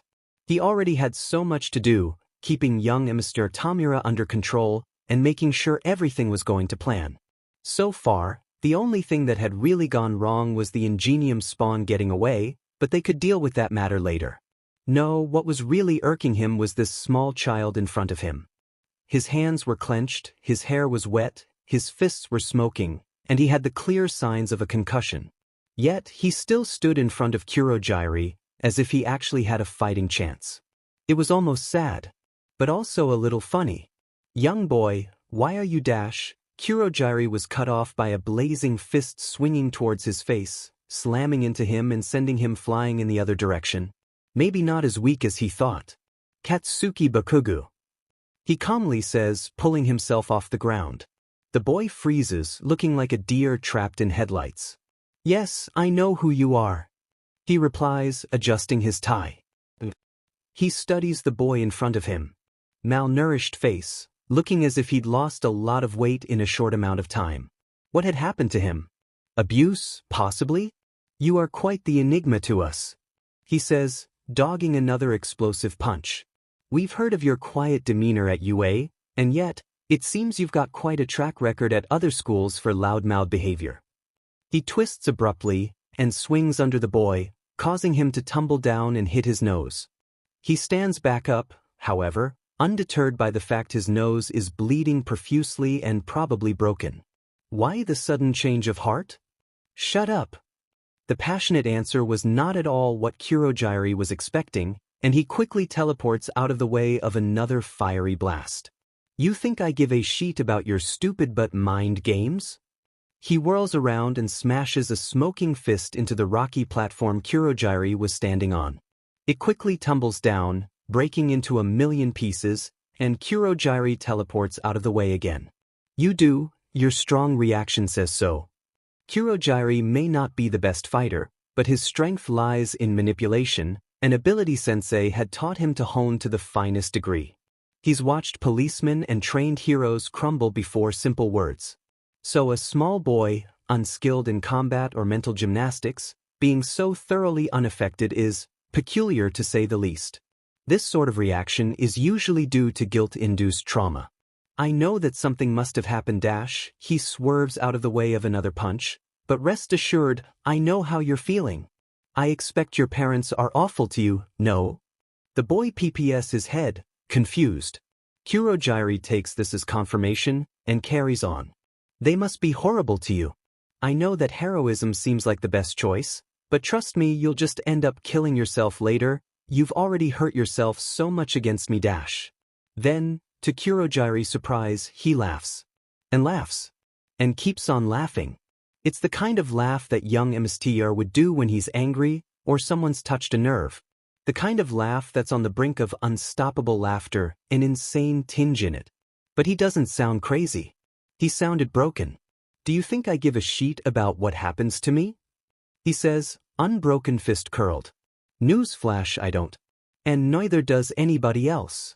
A wicked glint in his eye, he stepped forward one. Kurogyari stepped back, astounded. All I give a DMN about right now is putting a shady fucker like you into the dirt. He says. He swings. Someone grabs his right arm. And the boy is people like you make me sick.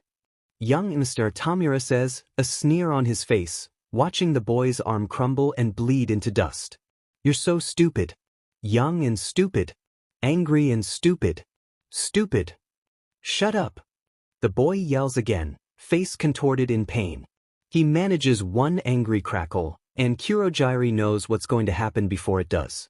The boy lunges for Tamura's face. And lets him have it. Ah-ha-yuff. Young Mr. screams, hand over his left eye, bleeding profusely. You beach, you worm, you skank. The boy smirks, right arm holding young MSDR's eyeball. A few seconds later, All Might arrives. Shigaraki retreats. And Bakugu's left laying in the dirt, arm bleeding out and sky looking blurry. He smiles, sad, knowing he's probably been left for dead. Gross, Deku, I know. He wheezes. Just as psychotic as before, right? I ripped out his eyeball. Bakugu wheezes a laugh. I ripped out his eyeball, I ripped out his eyeball, I ripped out his eyeball. He continues the mantra before he slips back into tumultuous darkness. But he sees someone above him. And hears yelling. And smells pine trees. Like the fort. Is that where they're taking him? Maybe Izuku's waiting there for him. So Katsuki can apologize. Sorry. He wheezes to the leaves of the fort above him, blurry green and yellow above him. Before he lets the black consume him. The hospital room is very cold, Kirishima notices. Kirishima hates the cold.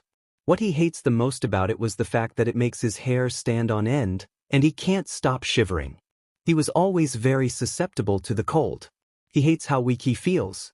The entirety of Class 1A is waiting in the waiting room with him, everyone clustered together in little groups.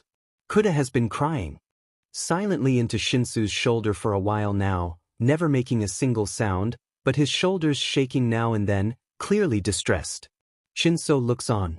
They were the two closest to Bakugu in the short 3-week PRD that school had been in session. They'd formed a weird trio, a silent but understanding group of friends who found comfort in the other's silence. But now that was gone. Kirishima knew. He knew that the minute the doctor entered the hospital room what he was going to say. Maybe he knew in the hours that everyone had been waiting. Bakugu had died. He died during surgery. He hadn't lost too much blood, But the shock his body sustained was too severe, and the lack of nutrients that his body had made it impossible for his body to handle the strain of the surgery. He had died at 7 p.m. Kirishima had expected it to be louder. But the room was silent, everyone looking somewhere else. No one knew how to take this news. Then the first sob starts. It comes from his mother, a short but imposing woman, leaning on to her husband's shoulder for support, a sound of pure misery issuing from her lips. Then Kuda starts to cry as well, and soon, everyone is. They hardly knew Bakugo very well. Kirishima hardly knew him very well. But he can't help but let this sea of grief and misery overtake him, letting the full knowledge of a short life wasted fall onto his shoulders. Because Bakugo Katsuki was dead. And no amount of grieving would bring him back. This is going to be hell to pay. Aizawa says. The faculty nods. He had called an emergency teacher meeting to discuss security and possible legal repercussions for the USJ incident. A student had died, and UA was under a lot of strain from the press and everyone else. Hero Society was under question. How could the school have let down this boy and his family so badly? Hizashi crosses his arms, furrowing his brows. I'm surprised that the Bakugo household hasn't filed for a lawsuit already. He mumbles in a disparaged tone of voice. As a matter of fact, they have. Nedzu pulls out a file and plops it onto the table, front and center. And they have every right to. We should have done more as an institution. From what I heard from Kirishima Aidru, he seemed to have run in all on his own, against your instructions, Aizawa. Midnight corrects. Aizawa nods. It was my fault. All heads swivel to All Might, head bowing in shame. If I was a little faster, I may have been able to save his life. I could have been able to save him from Shigaraki Dash. A fist hits the table. Everyone looks at Aizawa, quirk activated, and fists clenched. We need to find those villains, effective immediately. Aizawa hisses, steel in his tone. Aizawa, we're doing all we can. Nedza sighs. But they seem to be 2 steps ahead of us every time when it comes to their security measures. They're incredibly good at disappearing. Then try harder. Aizawa growls, and Nedza looks taken aback. I haven't slept in 3 days, I just lost one of my best students, and everywhere I turn, the DMed press is there, on my tail, constantly badgering me and taking my silence as vindictive satisfaction for the death of my student. The faculty is silent. Aizawa gets a hold of himself, and stands. If you'll excuse me, I'm going to go back to doing something useful and track down these monsters. He stands and leaves. Hizashi whistles. The funeral is a quiet affair. It was just 1A, his parents, and a few of his close relatives. No one is entirely sure what to say, a lifetime of encouragement silenced in an instant. Speeches are given. Kuda can't hear any of them, too focused on the what-ifs and maybes. He could have been there. He could have tried harder. The regret pools hot and sticky in his gut. Shinso won't stop staring, the flowers smell too bad, and the room swims. It hurts. You okay? Shinso asks, which is a stupid question because no, of course he's not okay. No one here is. Shinso wraps an arm around his shoulder. Kuda hasn't realized he'd crying until Shinso passes him a tissue. You're going to be okay, he says. Kuda sniffs. What would Bakugo say if he were here right now? Kuda blinks. Stop being a wuss? He shankly replies. He'd say to remember that this doesn't last forever. Remember the time when we went to the mall and got stuck on the train? Kuda does. It was only last Saturday, but it feels like a lifetime ago. After the funeral, Kuda is the last to leave. He doesn't really want to get up. He can't find the energy to. Then, he sees Mrs. Bakugo hunched over on herself. He realizes that he hadn't asked if she was okay. He walks over. His throat seizes up, like it always does around strangers, so instead he signs, "Are you doing okay?" She doesn't look up. "Heroes," he hears her whisper. Koda then notices that her husband is absent. They did all this. Kuda sits down next to her. He hands her a tissue. What did they do? He's. Surprisingly, she responds. First Midoriya, and now my own son? She looks up, eyes red and puffy. I can't accept this. It's too much. Are you filing a lawsuit? He signs. I'm starting a campaign. She replies, running her hand through her hair. To disband Hero Society. I started it with my friend Inko Midoriya. You know what happened to her son. He shakes his head, although the surname Midoriya does ring a bell. He committed suicide over being bullied for his lack of a quirk. He wanted to be a hero so bad. She looks away. Kuda does remember this. It was in the paper. And he relates to Midoriya's plight. He was made fun of for having a useless quirk as well. Is there anything I can do to help? He signs tentatively. Mrs. Bakugo looks at him, surprised. You'll help me? She asks. He nods. And she smiles. It's not a happy smile. It's a determined smile. Thank you. She says quietly. Kuda nods. Always. He responds quietly. Jiro. Kirishima doesn't respond. He curls up tighter. It's me, his mother sounds concerned. Maybe he should let her in. What was the point? She'd just see how much of a screw-up he was. Hey dude. She say quietly, slipping inside his room. You doing okay? He shifts under the covers. What is he supposed to say? You think I care? Not really. He mumbles, voice rough from lack of use. His mother sits down on the bed and rubs his back, like she used to do when he was younger. Do you want to talk about it? She asks quietly. He shakes his head under the covers. But I'm not leaving. She doesn't get up, and Kirishima knows she means it. So they sit. In silence. I think you handled everything very maturely. His mother comments. Kirishima sticks his head out from under the covers, unstyled hair drooping into his face. I don't think so. He mutters. His mother sighs. I think you should get out of bed. She says. Kirishima agrees, but he can't seem to find the effort to do so. Come on. She yanks the covers off him, and he curls up at the feeling of cold air. It's either you get up or stay like this forever. That hits him harder than any punch. Kuda's alone in the restaurant, a half-finished pastry in front of him. He loves this place. Normally he loves how quiet and empty the place is, along with the desserts. But it doesn't taste as good today. Maybe it's because of loss. Or what Mrs. Bakugo said. Or maybe it's because he's reflecting on his inadequacies. But he's sad. And not the normal kind of sad. A deep, bitter sad that doesn't go away for a long, long time. The last time he felt like this was when his grandmother. But she had a long, good life. Seeing someone's life ripped away so young? It was even worse. Something catches the corner of his eye, a small flutter of movement causing him to jump. It's a dragonfly. It lands on the small plant by the door. Kuda hates insects. He hates how tiny and creepy-crawly they are. Even butterflies freak him out a little. But today, he's not scared anymore. He says quietly. The dragonfly turns. Or you. It replies. Stomper? Stompers are what bugs call humans. It's an accurate description. No, Kuda replies. Friend. Stomper? The dragonfly buzzes a little in confusion. Friend. He keeps repeating that until the dragonfly listens and lands on his nose. It's a nice, tickly sensation. And for a second he can't remember why he was afraid anymore. For once, the old BSRD lets him stay home while he's on a patrol. He's got that much common courtesy, at least. Todoroki shouldn't feel sad. He never liked Bakugo anyways. But it wasn't fair. His father didn't really care. To him, it was another rival out of the way, though he'd never say that out loud, of course.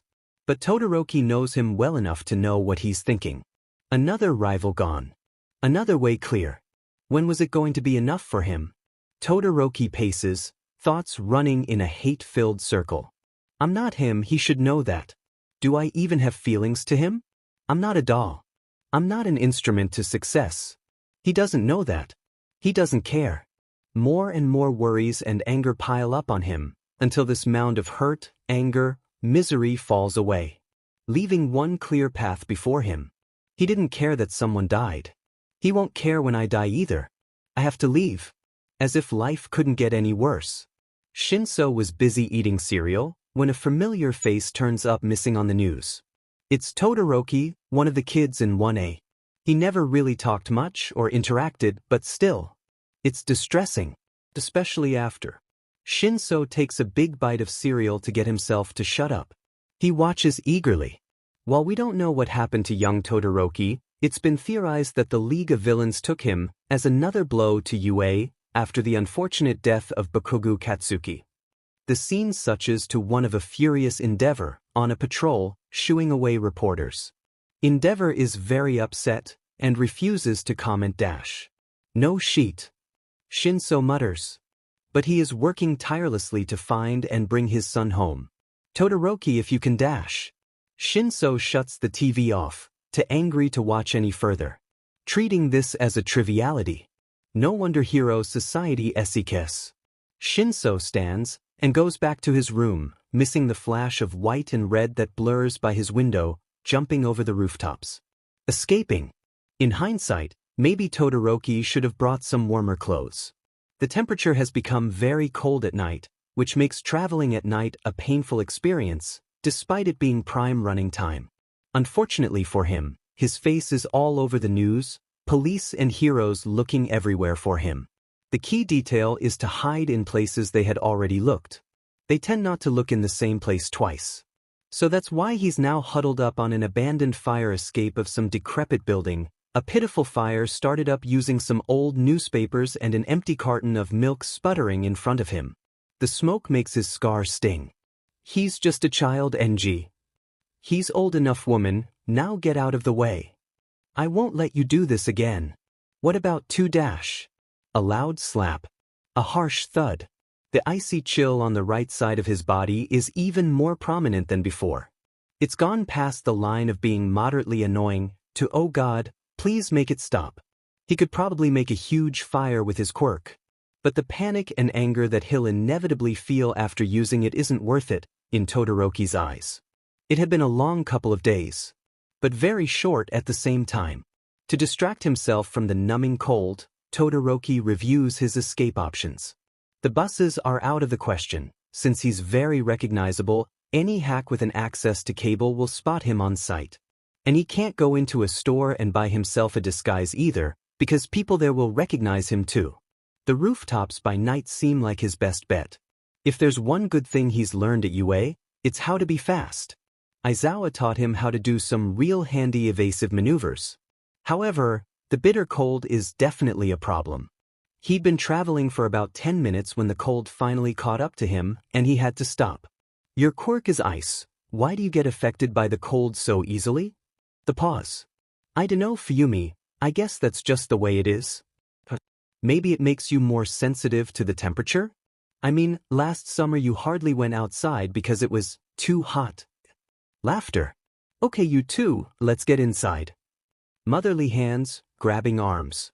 Back inside the house, where it's warm. The weak fire flickers and dies. Todoroki sighs. He'll have to start another one. The first one took him a long time to get to work. And he dropped his lighter somewhere, where . Hey there. A low, gravelly voice. A man with dark, blackish-green hair drags himself out of the shadows, movements slow and sluggish. He's clearly on something. I knew you. He drawls, shakily pointing at Todoroki. Weren't you on the news? Todoroki blanches. I don't think so. He replies, pulling himself out of his crisscross position to run if necessary. So you say. The man stumbles closer, expression malevolent. I think you've got an award on your head? Reward, idiot. Hope it didn't specify alive. The man takes a deep breath and exhales, a hot blast of heat torrenting towards Todoroki at colossal speed. Todoroki can only freeze like a deer in headlights as the blunt force of the memories shoot up to dance in front of his eyes. Get up. This is nothing compared to what you'll have to deal with each day of your life as a hero. Pathetic. Too hot. Searing hands on his arms and face. Cold voice keeping him awake at night. Kettle. Screewa. And the harsh trill of an overflowing tea kettle is replaced with the sound of a man screaming as something sharp is jabbed into his back. Another man has crept up behind him, dressed in a strange outfit, sort of resembling a ninja. He wears a mask over his eyes, with the ends flowing out behind him. His hair is dark and wild, and he has an unsheathed katana strapped to his back. The strung-out man doesn't even get any time to react. The ninja man, with one swift twirl of his arms, slices the man in half, torso still flailing with what little consciousness the man has left. Todoroki closes his eyes, but can still hear the wet slap of meat and bone hitting the concrete. He holds his breath for a few more seconds, praying that his death will be mercifully painless. But no sharp, jabbing pain comes. Todoroki opens one eye. The ninja man is looking over at the man's body, decrepit and mutilated as it may be. Human filth. He grunts. He gives the man's legs a firm kick. They tumble down and join the torso on the floor. Todoroki blinks, drawing himself into a defensive stance. Ooh! Ardesh, his mind clicks. This is the hero killer. The hero killer Stain.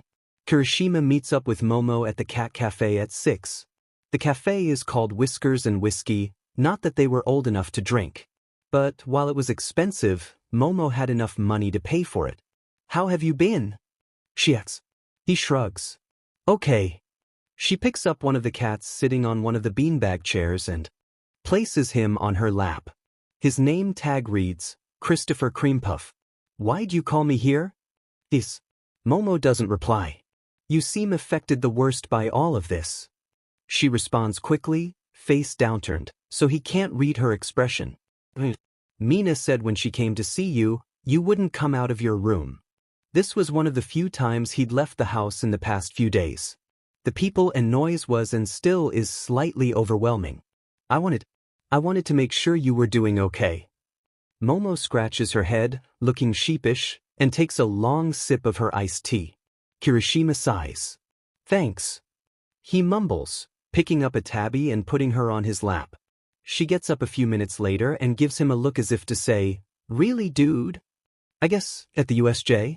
I was talking to him, and before he went off to go face the shadow guy, I told him he could die. And he said he didn't care. Momo blinks, looking shocked. And I knew right then that something wasn't okay. Like, something was wrong with him. Something had happened with him. But by then it was too late. Oh, Momo says softly. Kirishima clenches his fists, biting back tears. Oh, Kirishima, I'm so sorry. Christopher Creampuff gets up on the table, saunters forward, and seats himself on Kirishima's lap. Momo gets up as well and gives him a hug. I wish there was something I could have done. He mutters. Momo nods. A cat cafe is probably not an appropriate place to have a good cry. Those kinds of things had never stopped Kirishima before. Todoroki's glad that no one's usually at the bus stop. Less chance of being caught. Come to think of it, no one really uses the buses at all. Everyone usually rides the train to and from where they need to go. The only people who really use the buses are tourists. So now it's just him and a poor-looking man on a bus. Todoroki seats himself as far away from him as possible, his encounter with the fire-breathing man who almost killed him still fresh in his mind. Not to mention the other man who had showed up. You're the hero killer. Todoroki mumbles. The myth Stain turns to face him. And you're the spawn of Endeavor on the news. He replies in a gruff tone of voice. Isn't your daddy missing you at home right now? His blood boils. That man, he is not my father. Todoroki growls. Stain gives him an inquisitive look. You throwing a teenage tantrum? Todoroki blinks. Want to be independent from him because of a stupid reason like disagreeing with him? That's why you left. Stain says, sheathing his katana.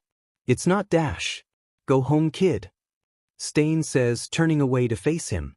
Whether or not you like your dad is irrelevant. He may be foul, but you're less likely to freeze to death in there than out here.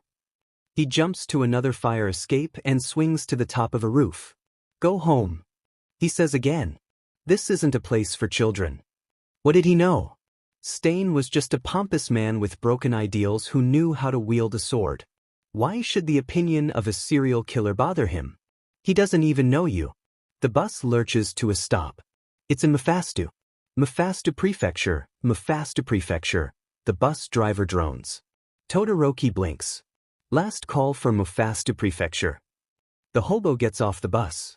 Todoroki considers it as well. You could go home. Go home and be warm and have food. Go to a nice school. Beat people in the sports festival. Be a hero. But that's not your life, is it? The thought enters his mind as quickly as it leaves. Todoroki blinks. That's his life. Not yours. Almost like someone was whispering in his ear. What do you want to do? Todoroki sits back down and watches the door to the bus close. He wants to be someone else.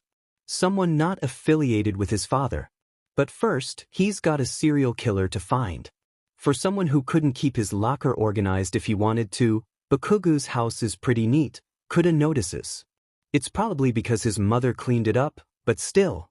It doesn't really feel like his house. Mrs. Bakugu, I told you to just call me Mitsuki, had invited him over for tea, just to get to know him better. Like Bakugu, she's got a strange aura around her, but one that makes him feel at ease. It's familiar. Like the embrace of someone he lost a long time ago. They discuss the campaign and how it started to gain some traction. They talk of school, how it is, and how Kuda is doing. The subject of Bakugu never comes up. Then the phone rings. Mrs. Bakugu makes a move to go get it, but not before Kuda asks, "Where's the bathroom?" "Down the hall." She replies airily, before picking up the phone and yelling into it, presumably at her husband. They don't seem to talk much. The problem with those directions is that there are two doors in the hallway, both closed. Kuda doesn't know which one is the bathroom and which one isn't. He tried the one on the right. He's guessed wrong because he opens to a bedroom, everything with a fine layer of dust over it. It's Bakugu's. Kuda wants to close the door, leave this painful reminder behind him, but his curiosity gets the better of him. He walks in, closing the door behind him. Like the rest of the house, it's rather tidy and sparse, with not too much going on. There's a calendar hanging on one of the walls, the last marked off day being the day before the USJ attack. Kuda looks away, diverting his attention to the wrinkled bedspread. There's a few things laying around the bed, earbuds, a computer, but one thing under the bed sticks out to him. It's a little notebook, school graph. It looks well worn, a few tears at the corner. It's labeled, #Kuda frowns, and picks it up. Why is it called that? Were there 13 other notebooks before this one? Kuda. Mrs. Bakugu's voice issues from the end of the hall. You doing all right? Yeah. He shouts, impulsively stuffing the notebook in his hoodie's pocket. I'm coming. He takes one last look at Bakugu's room before closing the door. Stain scowls at the hero laying out before him, grasping his injured leg, whimpering. It's the hero Blue Bullet, with a quirk that can manipulate the water in the air to her will. He frowns. She was just another one of the fakers. He raises his katana to strike the killing blow. And a pillar of ice stops him, encasing his arms, his legs, until only his head is sticking out. A figure stands at the end of the alley. His hair is dyed an obviously fake shade of black, covered by a beanie. He's wearing an oversized army jacket, and his scar is covered by bandages across his eye. But the sharp nose is unmistakable. And so is that icy blue eye, filled with contempt. You. Stain growls. The Todoroki spawn doesn't look at him. Can you still walk? He asks the hero. She nods. Go, run to the police station. She agrees, hobbling out of the alley, away from the scene. Child, you don't know who you are messing with. Stain says evenly. The Todoroki spawn still doesn't look at him. Free me. Stain says again, letting all the cold in his heart seep into his tone. The boy looks at him, an icy fury in his face. No, he replies, picking up his katana and breaking it over his leg. Stain paled. His father gave him that katana. Why not? He growls again. The boy looks at him. You're a serial killer. If I let you go, you'll kill me. He says as if it's the most obvious thing in the world. Stain gives him a look. If I wanted to kill you, you'd have died that night I saved you. I didn't need your help. The boy shoots back, crossing his arms. Please, you were frozen in fear. Stain shoots back. He would have fried you to a crisp if you hadn't moved. The boy looks like he wants to object, but looks away. Free me. No. If you don't, when I get out of here, I'll hunt you down and flay you alive. I don't care. The amount of hollowness in the boy's words strikes a chord in Stain's heart, one he had longed sealed away. He recognizes that tone. It was the tone that robbed men of their lives, their wills to live, their souls. A child should never speak with that hollowness. He thinks back to what the boy said about his father, and realizes that this might be more than simple teenage rebellion. What did your father do to you to make you leave? Stain says simply. The boy looks at him. I'm being serious, Stain replied. I want to know. Why should I tell you? You're going to kill me anyways. The boy says. Stain shakes his head, or as best he can with his neck encased in ice. I won't. At least if you don't piss me off. The boy sighs. He wanted me to surpass all might, he confesses. I was a tool for his success, nothing more to him. All I did was train, until I passed out or threw up or something equally bad. Arms crossed, the boy stares him right in the face. Happy? Stain isn't that surprised. There had been rumors of how his son got the scar he had, involving some not-so-great parenting on Endeavor's part. He's a monster. Stain says finally. Agreed. Todoroki mumbles. But that's no reason to kill him, or any other hero. Why not? Stain retorts. Don't you want your vengeance? I learned a long time ago that vengeance just leads to more suffering, the boy says coldly. And I think I've suffered enough. Stain smirks. Well spoken. He replies. The boy waves his hand, and the ice around Stain melts in a pile of steam. Stain stares at the boy, back now turned to him. There, he says, tone neutral. Now you don't have an excuse to flay me alive or whatever you said you were going to do. Before Stain can say anything else, the boy runs out of the alley, as fast as his feet can go. Stain stares at the spot where he once was for a long time. He shakes his head. He's probably going to get himself killed in the streets. He thought to himself. He turns to jump back onto the roof, when a thought, like a small whisper, enters his mind. So make sure he doesn't. Stain stops. Thinks about it. It'd be a waste of time. He growls to himself, rolls his eyes at his own foolishness, and goes in the direction of where the boy went. Going back to school felt weird. The school looks exactly the same to Shinso, but at the same time, it doesn't. Smaller. Darker. Like the glimmer from the glass had vanished. Shinso doesn't really want to go back to class. It doesn't feel right. And he's not alone in this. Kuda's up and opted out of class today, and in the obligatory class group chat, a few people mentioned not going to school. Hagakure, despite being expelled, was still on the chat, and told everyone how sorry she was. Shinso replied she was lucky. She missed everything that had happened. When he steps into the classroom, the first thing he notices is an empty desk in the back of the classroom, second to last in the back row. His desk is seated right behind it. Shinso slowly walks over, repeating a mantra he'd thought of, keeping the bottle of emptiness and grief locked and hidden, ignoring the knot in his throat. It's just a desk. It's just a desk. There's no reason to feel bad when you look at it. Someone touches his arm. It's the girl with the brown-haired bob, eyes filled with understanding and concern. You doing okay? She asks. Shinso opens his mouth to reaffirm her that everything is all right, he's fine. No sound comes out. He opens his mouth again, closes it and slowly shakes his head. The girl, Uraraka, if his memory serves him right, sighs in silent understanding. She gives him a hug.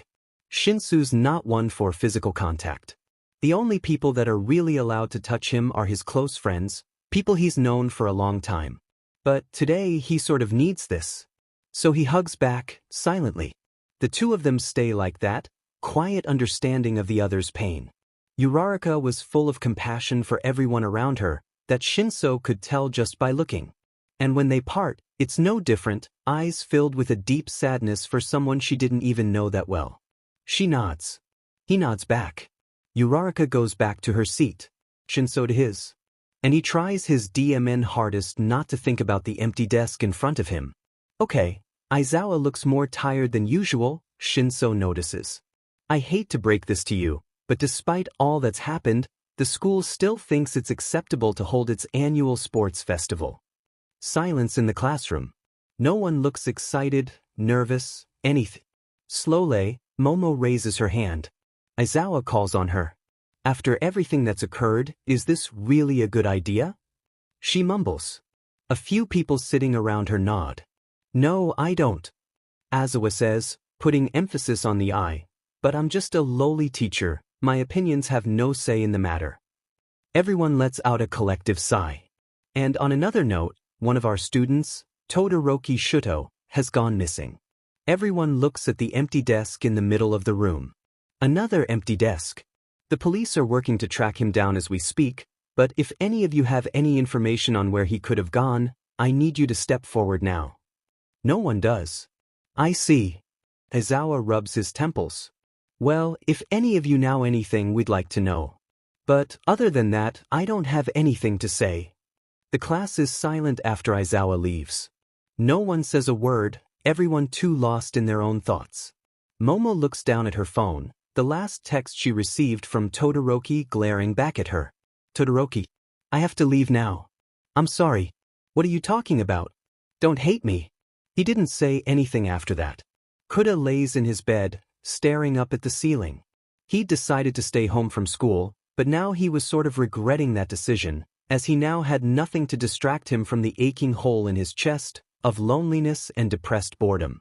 What could he do? Kuda could take a walk, but he isn't really feeling up to moving. He could go to the animal shelter, but the dogs wouldn't tell him anything he hasn't heard before. Dogs are very simple creatures. Then he remembers the notebook he stole. Number 14.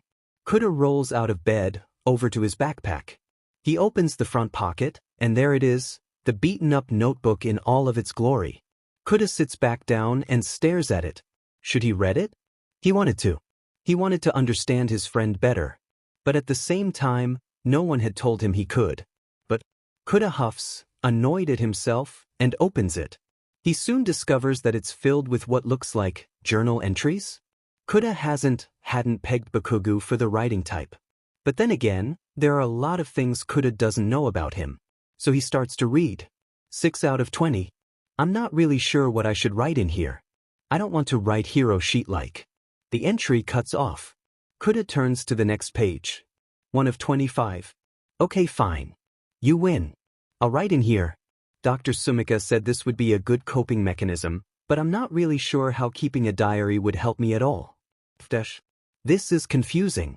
Another page turn. 1 of 27. I sort of see what the quack doctor means now. It's good to record what you're feeling. Kinda. My dad said he did something like this when he was in middle school. He also recorded his anxiety level. He said that helps. I don't want to do that. Sounds fing dumb. I'm going to do it anyways, aren't I? I'm an idiot. Anxiety level today, 6 or 7. He curses a lot less in writing than he does in person, Kuda notices. He also seems more vulnerable. Probably because he didn't expect some weird-looking kid to steal it, then read it, did he? 2 out of 7. I'm taking the UA entrance exams in a few days. I've been training for a long time for this, even though I was a useless lump for like a month. I saw Aunt Inko today. We had a picnic on the beach. It sounds more pleasant than it actually was. AL, 8, Aunt Inko makes me nervous. I don't know why she doesn't hate me. Kuda recalls Mrs. Bakugo mentioning her a few times when he went over for tea. He didn't know that Mrs. Inko and Mrs. Bakugo were related. 2 out of 8. I'm not really sure why I call Aunt Inko Aunt. We're not even related. Entrance exam is tomorrow. I'm kind of nervous. There's a trashy beach I like to use when I'm angry. Blow up stuff. It's cathartic. Except when hobos intrude or something. Kuda wonders why the last part was crossed out. What's the plural of hobos anyways? Hobos? Hobi? I dunno. I need to sleep, I haven't slept in like 2 days or something. AL, I have no idea, my emotions are all over today. Probably from lack of sleep. That sounded pretty miserable. And Kuda's friends with Shinso. 2 out of 10. Why'd he do it anyways? And what he said before he was taken away, about me being happy. No, of course I'm not fing happy. I'm the opposite of happy. Was he just trying to spite me, royally F me over? He hated me, I wouldn't be surprised. I really wouldn't. AL, not even gonna bother, there's no point to it. I hate him. There are a few dried wet patches on the paper. Almost like tears. Kuda closes the notebook. He already feels like he's intruding, and these suddenly angry entries make him feel sick. He has questions. Who was this person? And what did he mean about being happy? 2 of 18. I got my results back today. I got into UA. I feel like I should be happier than I am. I just feel numb. Met a weirdo on the beach. He had stupid-looking hair, like he stuck a fork in a toaster or something. Fucker. I wonder what UA's like. Hopefully it's as nice as D as it seems to be. Okay, I'm done with you tonight, journal. Go eat some metaphor cheese or something. Ale, less than it's been in a while. If Todoroki has to eat one more bag of chips, he's going to lose it. Chips and bad ramen are really the only thing he can afford if he wants to. Save money. B. Not have to sit down for a meal, since there's a big chance someone will recognize him. C. Avoid using his credit card, because his father could probably track it from the location. But his spare change is running out, and he certainly doesn't want to resort to pickpocketing. Todoroki may not be a hero anymore, but he'll keep his ideals, thank you very much. The air has warmed up a little the past few days, making night travel more bearable. He can actually make some good distance instead of running for like 10 minutes, then backing out because he doesn't want to die of frostbite, pneumonia, or some other cold-related illness. Since he was attacked by the fire-breathing man, Todoroki's been careful to watch his back when he's resting. The alleys are dangerous, after all.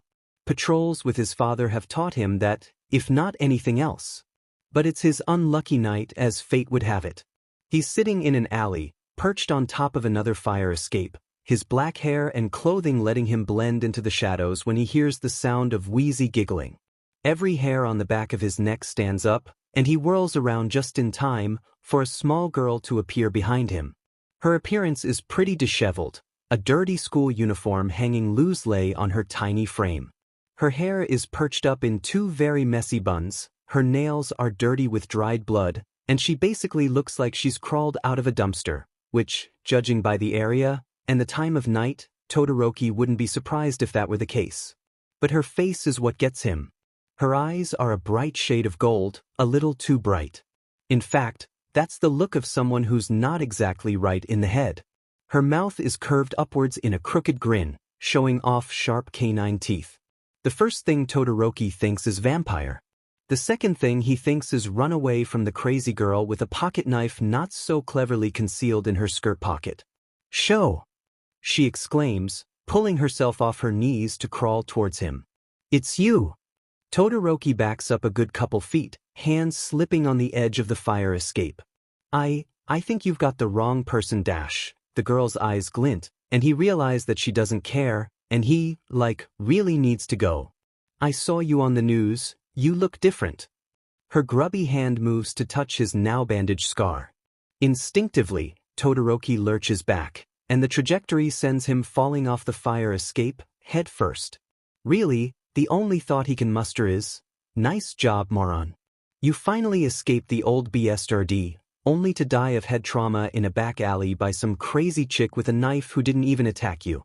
Someone catches him. Todoroki slowly opens an eye, to see the familiar, scowling face of Stain stare back at him, putting him back down on the ground. He turns, not paying Todoroki any mind, and looks up at the girl, who is gaping ghoulishly at him. "You again?" he calls, with a trace of annoyance in his tone. "I thought I told you to go away." "Stainy!" The girl jumps, holy shit, off the fire escape, and rolls with the impact, popping up right next to Stain, looking like she wants to hug him. Stain, of course, holds her back with his hand, turning back to Todoroki, who is now watching the spectacle with amusement. "We meet again," Todoroki says with a smirk. Stain growls. "Don't test me, boy, I was just trying to find this gremlin, dash." That was the wrong thing to say, because the girl cried out in happiness, her face a disgusting shade of red. "You were looking for me?" The girl's hand drifts towards her pocket knife, and Todoroki sees it before Stain does. He moves quickly, hand lashing out to summon his ice, freezing the girl's hand to the wall before she can start the bloody fun she was undoubtedly planning.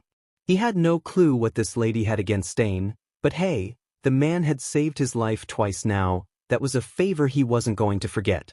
Stain reacts quickly, scaling the walls of the alleyway and jumping onto the roof, just like that night with the fire-breathing man. The alley is silent, the girl having ceased her struggling. "You're welcome." Todoroki calls after Stain. There's no response. "You're no fun." The girl pouts after the initial shock had worn off. "I wanted to get to know Mr. Stainy better." "You were going to gut him," Todoroki mutters. He climbs back up the fire escape, grabbing his olive green backpack and stuffing his untouched economy-priced ramen into his bag. Then, surprisingly strong hands grab him from behind, forcing him against the wall in a chicken wing pin. Todoroki freezes, the girl having him pinned, now ogling his backpack. "That's a really ugly backpack," she remarks. "Let me go." Todoroki hisses. The girl shrugs. "I will, if you do just one tinsy tiny thing for me, show." Her mouth curves into a menacing smile, all teeth and no friendliness. "You gotta help me find Mr. Stainy again." "What?" Todoroki blinks. That's it?" The girl smiles. "You seem to like Mr. Stainy as much as I do, and that's why I think we'd make the perfect. You have a cool quirk dash. Pun intended?" The girl fixes him with a look that immediately makes him shut up. "And I have mad street skills. Together, we can totally find him."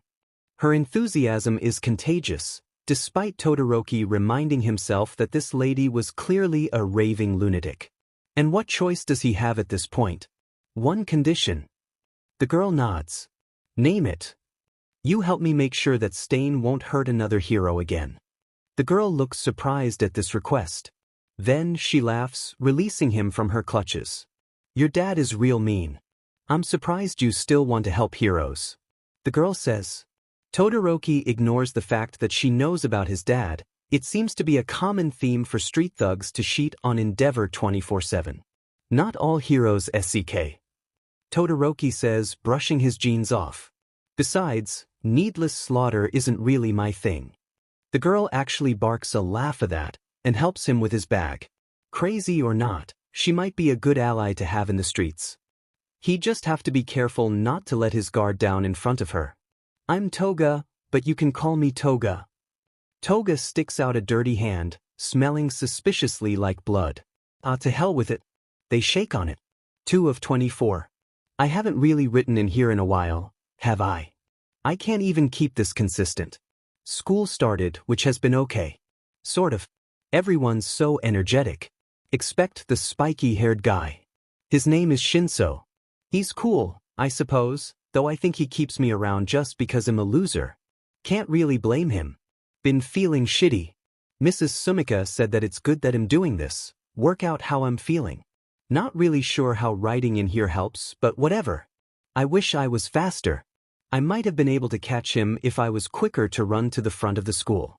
Not that he'd care. He hates me anyways." 7. The more Kuda reads, the less he understands. Obviously, Bakugo thought no one else was going to read it, so he talked as if the reader already knew what was going on. Which makes sense but is also very frustrating. From what Kuda has gathered, someone that Bakugo knew committed suicide, and for some reason Bakugo felt bad about it. Survivor's guilt? Bakugo didn't seem like the type to be sad over someone who hated him. Then again, he didn't seem like the type to struggle with depression either. And yet, here he was, his writing screaming symptoms. Kuda wishes Bakugo had told him. He might have been able to help. After all, he knows what it feels like. Shinsu's glad Kuda's back. It makes him feel less alone. And on top of that, he can finally hang around someone who doesn't treat him like he's a fragile piece of glass that'll shatter at any moment. But something's on Kuda's mind. Shinso can tell, Kuda's expression far away, as if thinking about something. "You good?" Shinso asks during training for the sports festival. Kuda jumps, the bird he was talking to squawking in indignation from being flung off Kuda's arm, and flies off. "I'm okay," he signs hastily, Shinso needing a moment to translate the quick hand gestures. "I'm fine. I'm great. How are you?" "This again?" Shinso sighs, taking a break from his punching bag to sit down on the mat, Kuda handing him a water bottle. If I had a nickel for every person who's asked me that these past few days, I'd be a billionaire. Shinso lays down, face up, staring at the plaster and linoleum ceiling. That I'm okay. Kuda gives him a disbelieving look. Really? Shinso sits up, and with as much confidence as he can muster, attempts for a crooked grin. You don't need to worry about me. Kuda shifts, hands twitching nervously, like he wants to say something. But instead, he sits on his hands and is silent. The two sit, side by side on the mat. If anyone's not okay, it's Kirishima over there, Shinso drawls, jabbing a thumb over his shoulder at the redhead in question, half-heartedly sparring with Ojiro, face covered in bruises from being beat down by the guy's tail so many times. He looks like a train wreck. Use your pity points on him, not me. Kuda gives him one last look as if to say, please talk to me, and walks over to where Kirishima is. Shinsu's glad he's alone now. No one to coddle him. He's okay. Really. Kirishima really doesn't feel like sparring right now. But there he was, Ojiro beating the living shit out of him, and he was too exhausted to put up a real fight. He can feel his face swelling, Jiro's 50-pound tail having no trouble at all breaking through his hardening, and he just wants to sit down. Eventually, Ojiro stops. That was really weak. Ojiro says, tossing him an ice pack. I know. Kirishima mumbles, popping it open and taking a swig. I just can't concentrate. Ojiro studies him quizzically for a few seconds, Kirishima pretending not to notice as he drains the water. You good? Kirishima finishes his water and sighs. No, he admits. I'm upset. Ojiro sighs. If you want to talk about it, I've heard this all before. Kirishima says, annoyance bubbling in his gut. Ojiro stands there blankly. I was going to say don't talk to me. I'm garbage with this kind of stuff. Oh. Despite how harsh that was, the honesty is refreshing. Thanks? Ojiro shrugs and goes back to the punching bag. Behind him, Kirishima can see Kuda staring at him. Kirishima pretends not to notice, thinking instead of tomorrow. The sport festival's tomorrow. Hope I'm ready. 2 of 26. We had a battle exercise today. I went up against this quiet animal dude. His name was Kuda, and he seemed nice. I don't know if he's actually mute or just shy. Not like I'm going to ask. I also stopped by the old fort. I wanted to take everything home, but it's also be a painful reminder. I don't need that sheet in my life. The waiting room in the stadium is quiet. Everyone is either silent or mumbling half-heartedly to each other. The silence is killing him, Kirishima decides. He'd rather everyone be angry than so subdued. So he stands up. Look, he starts, voice catching in his throat. Everyone turns to look at him, some confused, some impartial. He takes a deep breath. I know that it's been a hard couple of weeks. Everyone looks away, acknowledging his sentiment. But we can't just mope forever. He wouldn't have wanted us to do that. No one says anything, but their eyes all show the same agreement and guilt. And it's not a bad thing to be sad about this, Kirishima continues. But we came here to be heroes. And this stuff, it happens. And we have to get through it. His voice cracks. He kind of wants to stop talking, but he doesn't. There's no easy way around it. But we have to keep going, so that this sort of thing doesn't happen again. The silence is broken by a small cough. What about Todoroki? A small boy, Mineta, pipes up. He just left. I know, Kirishima replies. He did run off. But maybe if he can see the festival, he'll come back. Because he'll know that we're here. You sure? Kirishima walks up and puts a hand on Mineta's shoulder. I'm not. But we can try. Everyone perks up at that. Sports festival. Sports festival. Sports festival. Toga's been chanting that for the past 5 minutes, and Todoroki's surprisingly not as annoyed as he would have been. All this time away from his dad has worked wonders for his tempers. A month ago he would have snapped and yelled at Toga, but now he could just very easily block it out. Why are you so excited about this? Todoroki Kami replies. The park there. Setting up camp in if fairly empty. The police won't care if they see a scarred white-haired kid curled up in a sleeping bag next to another homeless kid. They see that every day. We can't even watch it anywhere, we don't have a TV. There should be a library around here, we could probably stream it on their computers. Toga replies airily. Todoroki nods, turning his attention back to the map of the district and its surrounding areas. Stain's been fairly active lately, he seems to be clearing up certain areas and then moving on to other ones. Todoroki frowns at the map, Toga peering over his shoulder. I just can't figure out his pattern, or if there even is one. Actually, he hasn't even touched Hosu yet. Toga points out. If I were him, I'd go there next. Todoroki raises an eyebrow. He hadn't even thought of that. Good eye, he says. Let's get some rest, and if we make good time, maybe we can find a library in Hosu to watch the festival. The stadium is very crowded. A little too crowded. Kirishima can hardly breathe, feeling everyone's eyes on him. He hardly hears Mike introduce their class, and doesn't realize his name is being called until Kaminari nudges him. Get up there. He whispers, pointing to the podium. Why? Kirishima hisses back. You were the top scorer in the exams, you've got to make a speech. I wasn't, that was Dash. So Kirishima slogs up to the podium, feeling everyone's eyes on him. He blinks, at a loss for words. He considers just doing the cop-out and just congratulations everyone. But something else comes out of his mouth instead. The person who should have been standing here in my place is no longer with us. He says into the mic. The crowd is somber. I'm sure you all heard it in the news. He takes a deep breath, channeling the energy he felt when he was giving the class a pep talk. It's horrible that he was gone so soon. Another breath. But if he were here, I'm sure he would have told everyone to do their best, and not just us. You guys too. He gestures to the crowd, who titter in response. We are the future of heroes. He says, feeling some of his confidence return to him. And we will make sure that this sort of thing, the death of a kid, will never happen again. Not under our watch. I cared about him quite a lot, even if I didn't know him that well. But I knew him well enough to know this. He was going to give it 100%. He turns to the students behind him. And I think we should all do that too. He bows and walks off the podium. Silence. And then someone starts clapping. And another. And another. Until the whole stadium was cheering and chanting. It takes him a minute to realize they were all chanting his name, students, teachers, and spectators. He couldn't believe it. He turns to one, is jubilant. Only one person wasn't clapping. How could Kuda clap, knowing what Bakugo had done?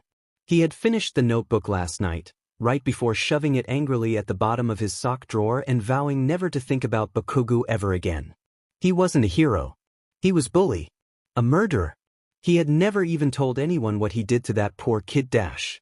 Kuda angrily wipes tears away from his eyes, ignoring his classmates' concerned glances. They probably thought he was moved my butt. Bakugo would never have told the crowd that, because Bakugo was secretly a self-centered JRK. Kuda clenched his fists, and silently vowed to never give Bakugo the time of day again. Instead he turned into Midnight, who was busy announcing the first event. A race. No maiming, killing, or going off-road. Other than that, you're free to do whatever your heart's longing. She waves her WHP in the air for emphasis, and Kuda flinches. Line up at the start. Everyone did. Kuda scanned the determined faces of his classmates around him, all poised and ready to run. Ready? Kuda braced himself too, and then promised to himself that he'd win. For Midoriya, the kid who never had the chance to do this. Let the sports festival commence. Kirishima's skin aches. It's a side effect of his quirk, but as he's running through the torrent of robots that Mike had sized on them, he can't help but feel a little annoyed. Seriously, how many of these DMN things are there? And mix up the obstacles? It didn't really help that there was someone with virtually the exact same quirk as him right on his heels. Kirishima has no idea how to get him to stop tailing him. Thankfully, he doesn't have to, as his doppelganger is suddenly blown away in a cloud of pink smoke. Kirishima stops for a second to see a field full of what looked to be mines. He breathes. He's about to start maneuvering through them when suddenly, someone blurs past him. And it's the last person he was expecting. Kuda never really understood seeing red before. The idea that your vision would cloud up when you're angry, and you'd be overtaken by all-consuming rage.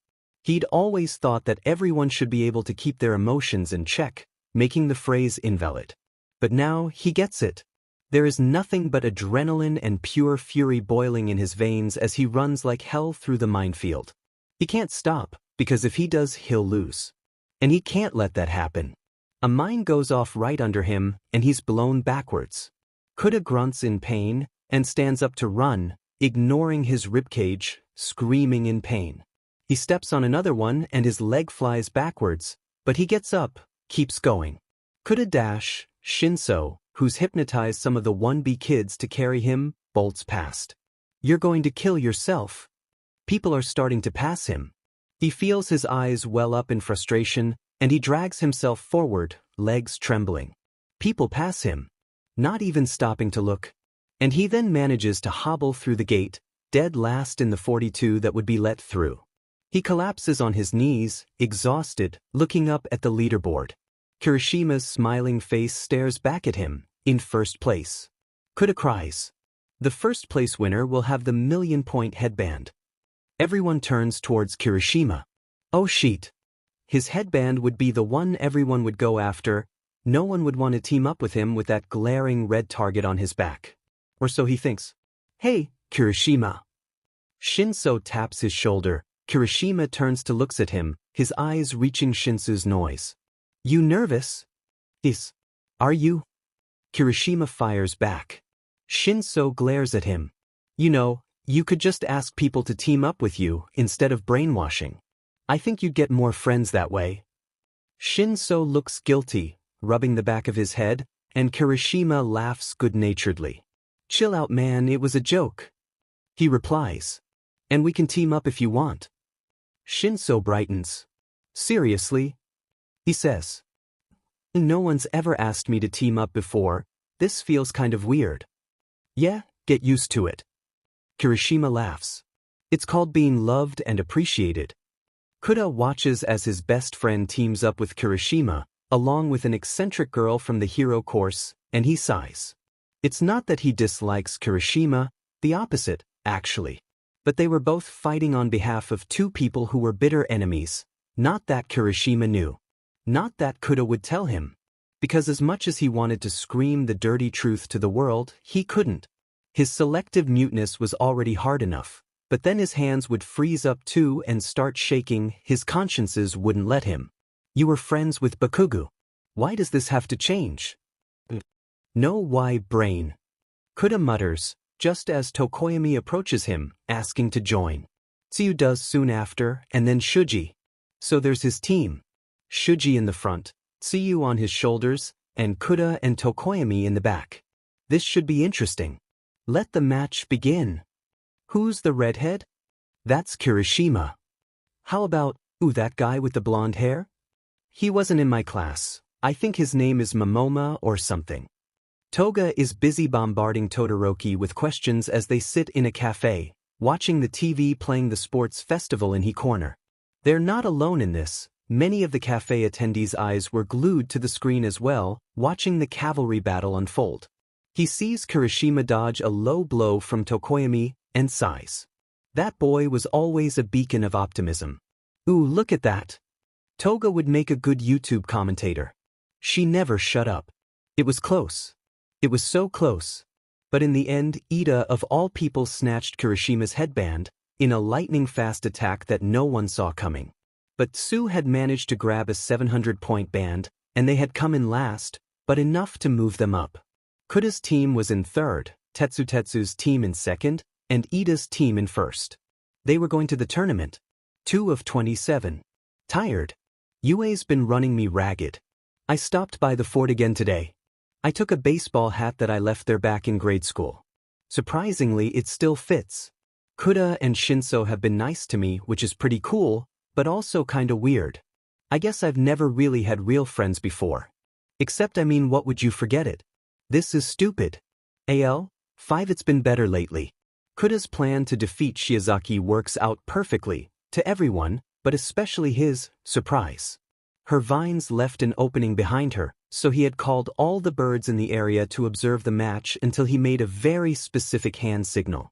When he did, the birds would swoop down and drag her out of the ring from the behind. It was a fairly simple strategy, but Shiozaki never saw it coming. That was smart, she says as he helps her to her feet outside the ring after the match. You've got a keen eye. I've been trying to figure out how to cover myself on the back for a while, but I thought no one had noticed that yet. Good luck in the rest of the matches. Kuda thanks her with a simple hand gesture and sends her on her way. As he walks back through the tunnel, his mind drifts to a conversation he had with Bakugo a while ago. He looks angry. Was dragging him through the vent too much? Kuda just wanted to win the exercise. A hand falls on his shoulder, and Kuda flinches, 1,000 thoughts running through his head. You fought well, Bakugo says quietly. He doesn't look mad, just blank. The expression of someone who stopped caring a long time ago. Kuda signs a quick thank you, tearing his eyes away from Bakugo's intense stare. Bakugo wasn't mad. So why was he staring? Kuda rounds a corner and slams face first into someone. Oh god, sorry dude. Kirishima helps Kuda up, Kuda too woozy to protest. You good? Kuda doesn't say anything. Kuda. A hand brushes something wet off his cheek. He's crying. Okay? Kirishima slides down the wall to sit next to Kuda, whose head is between his legs. Was it something I said? Nothing. Kuda manages to warble out, nails cutting into his palms from how hard his fists are clenched. Nothing. Go away. Kirishima blinks. Sorry? Kuda doesn't say anything, furiously not looking at Kirishima. He's not exactly sure when he started directing all his fury at Bakugo towards Kirishima, but it's happened now. And he knows, in the back of his head, that he shouldn't. But like Bakugo, he stopped caring a long time ago. You want me to go get someone? Kirishima asks. Kuda sniffs. He hates that Kirishima is being so nice. It makes it hard to be angry. He shakes his head and Kirishima sighs. Okay. He mumbles, starting to walk away, before turning back. But, if you're not doing too great, you can always talk to me. Kuda doesn't say anything. You know that, right? Silence. Sorry. Kirishima rounds the corner and disappears, Kuda left behind on the floor. He doesn't really care that anyone can see him cry. Really, he doesn't. Stain is angry. He's always angry, but this was a different kind of anger. His normal anger was cold, controlled fury. But this was just pure frustration.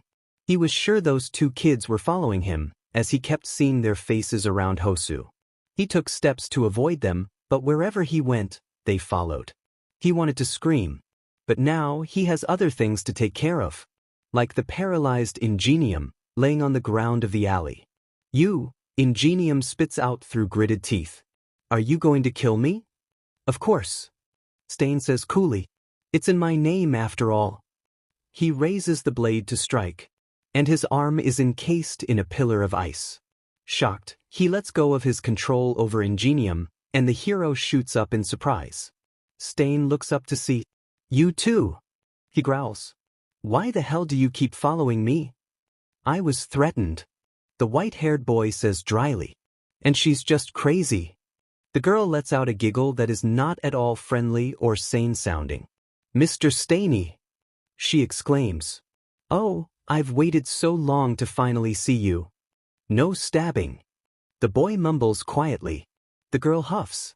Landing next to Ingenium, who's standing there, shocked. The boy points out of the alleyway. Go, he says. Get to the police station, tell them Stain's here. Ingenium bolts. Stain watches him go, annoyance and fury bubbling up in his gut. Fucker. He growls. The boy smirks. Nice job, Mr. Stainy, he says mockingly. You just got yourself captured. Yeah, well, so have you. The boy pauses. I know you're a Todoroki. All I'd need to do is tell them, and then they track you down now that they know what you look like. The boy looks petrified, and Stain feels a tiny sliver of guilt for threatening the boy with his abusive father, But he squashes the feeling quickly. Let me go and I won't tell. He snarls. The boy looks at the girl, who's busy picking the blood under her fingernails out with a switchblade. One condition. The boy replies. Name it. You come with us. And stop killing people. Excuse me? Now the anger is real, boiling in his gut. You think you can just order me around? As a matter of fact, I do. The boy says. The girl giggles at that. Stain then catches the sound of police sirens in the distance. There's your deadline. The boy says. What's it going to be? Stain sighs. He could probably dispose of these two later. I'll come with you, just let me out. Gladly. He waves his hand, and the ice dissolves. And Stain promptly leaps up to the top of the building and dashes away. You motherfucker. Stain laughs, hearing the boy's enraged cry growing faint behind him. He doesn't really like his job very much. But DMN, if moments like these don't make it worth it. Shinsu's concerned. For a number of reasons, actually. For Todoroki, who's just vanished into the abyss. He's probably dead, but no one seems to have accepted that fact. Maybe it was the lack of a body. But more than icy hot, Shinso is concerned for Kuda. He's seen this pattern of destructive anger before. He was like this when his best friend was killed in a police shootout, trying to save her older brother from the cops. She hadn't even done any crimes, but there she was. Shot down and 6 feet under. Shinso had wanted to kill the policeman. Who shot her back then, who took his friend away. He wanted to burn the whole establishment to the ground. He had even punched the man in the jaw when he showed up for his friend's funeral. Himiko. He misses her even now. But now he's realized that his anger wasn't really getting him anywhere. All it did was give him the reputation of thug. But Kuda doesn't seem to have realized that yet. And it's showing in his reckless fighting style and pinched expressions. You good? Shinso asks after he meets up with Kuda once his match with Tetsu is over. I'm fine. Kuda tries to brush past him, but Shinso puts a hand on Kuda's shoulder, stopping the smaller boy in his tracks. You're not though. Shinosu mutters. Kuda's silent. You want to talk about it? Kuda laughs, bitter and sad. You wouldn't believe me if I told you. He replies coldly. Hey Dash. Shinso please. Kuda turns, face red and scrunched up. I appreciate your efforts, but please just leave me alone. Shinsu's stomach turns a little in embarrassment. Oh okay. Kuda stalks off down to the waiting room. When had things gotten so fed up? Well, that was an easy answer. When Bakugo had.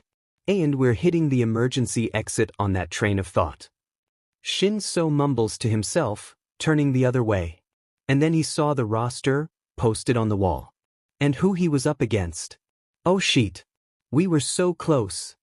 Todoroki flops over dramatically in the middle of the park, the midday sun warming his face. He can see, across the way, one of the big advertising screens displaying the sports festival. Toga didn't seem to be paying attention to his lament, too focused on the events playing out before her. Sho-chan, look.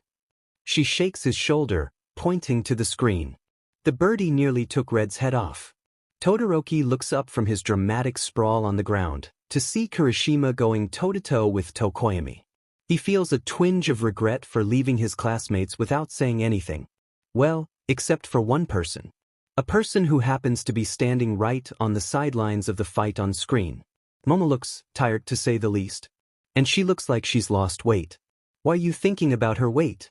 Of course she lost some, that's what her quirk does. Who's that girl, Sho-chan? Toga's suddenly a little too close for comfort, and Todoroki wants to run away. You seem to be staring at her a lot. Is she your girlfriend? The way she both held her pocket knife and said the word, girlfriend, did not bode well. No, she's just a friend of mine, Todoroki replies, waving Toga off. The last week with her has made him both privy to danger and numb to it. I knew her when I was a kid. Oh. She subtle slides the pocket knife back into the folds of her skirt, and Todoroki releases a breath he didn't realize he was holding. Okay then. The mood switching really makes him uneasy, and is a solemn reminder of the mental state of this girl, which is to say, not good. Shinso.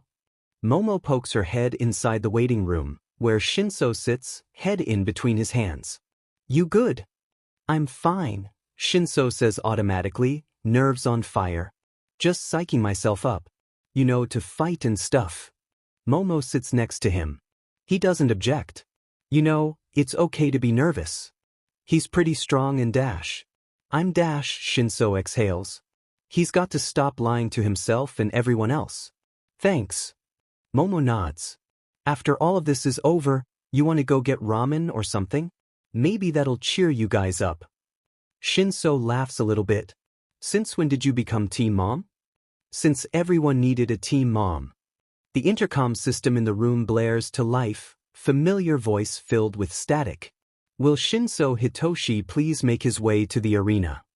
Aizawa's voice mumbles over the intercom. Well, that's me. Shinso stands. I gotta go. Good luck out there. Momo flashes him a thumbs up. Shinso smiles. I'll try. Fighting tactics race through Shinsu's head at the speed of sound. How was he going to hold his own against someone who knew what his quirk was and was a better physical fighter than him? All the hand-to-hand training with his uncle had paid off. He could fight, sure, but nowhere near to a good enough extent. What to do? His panic reaches a crescendo as he walks through the archway, sunlight streaming into his face as he heard Present Mike yell. Shinsu Hitoshi versus Kuda Kuji.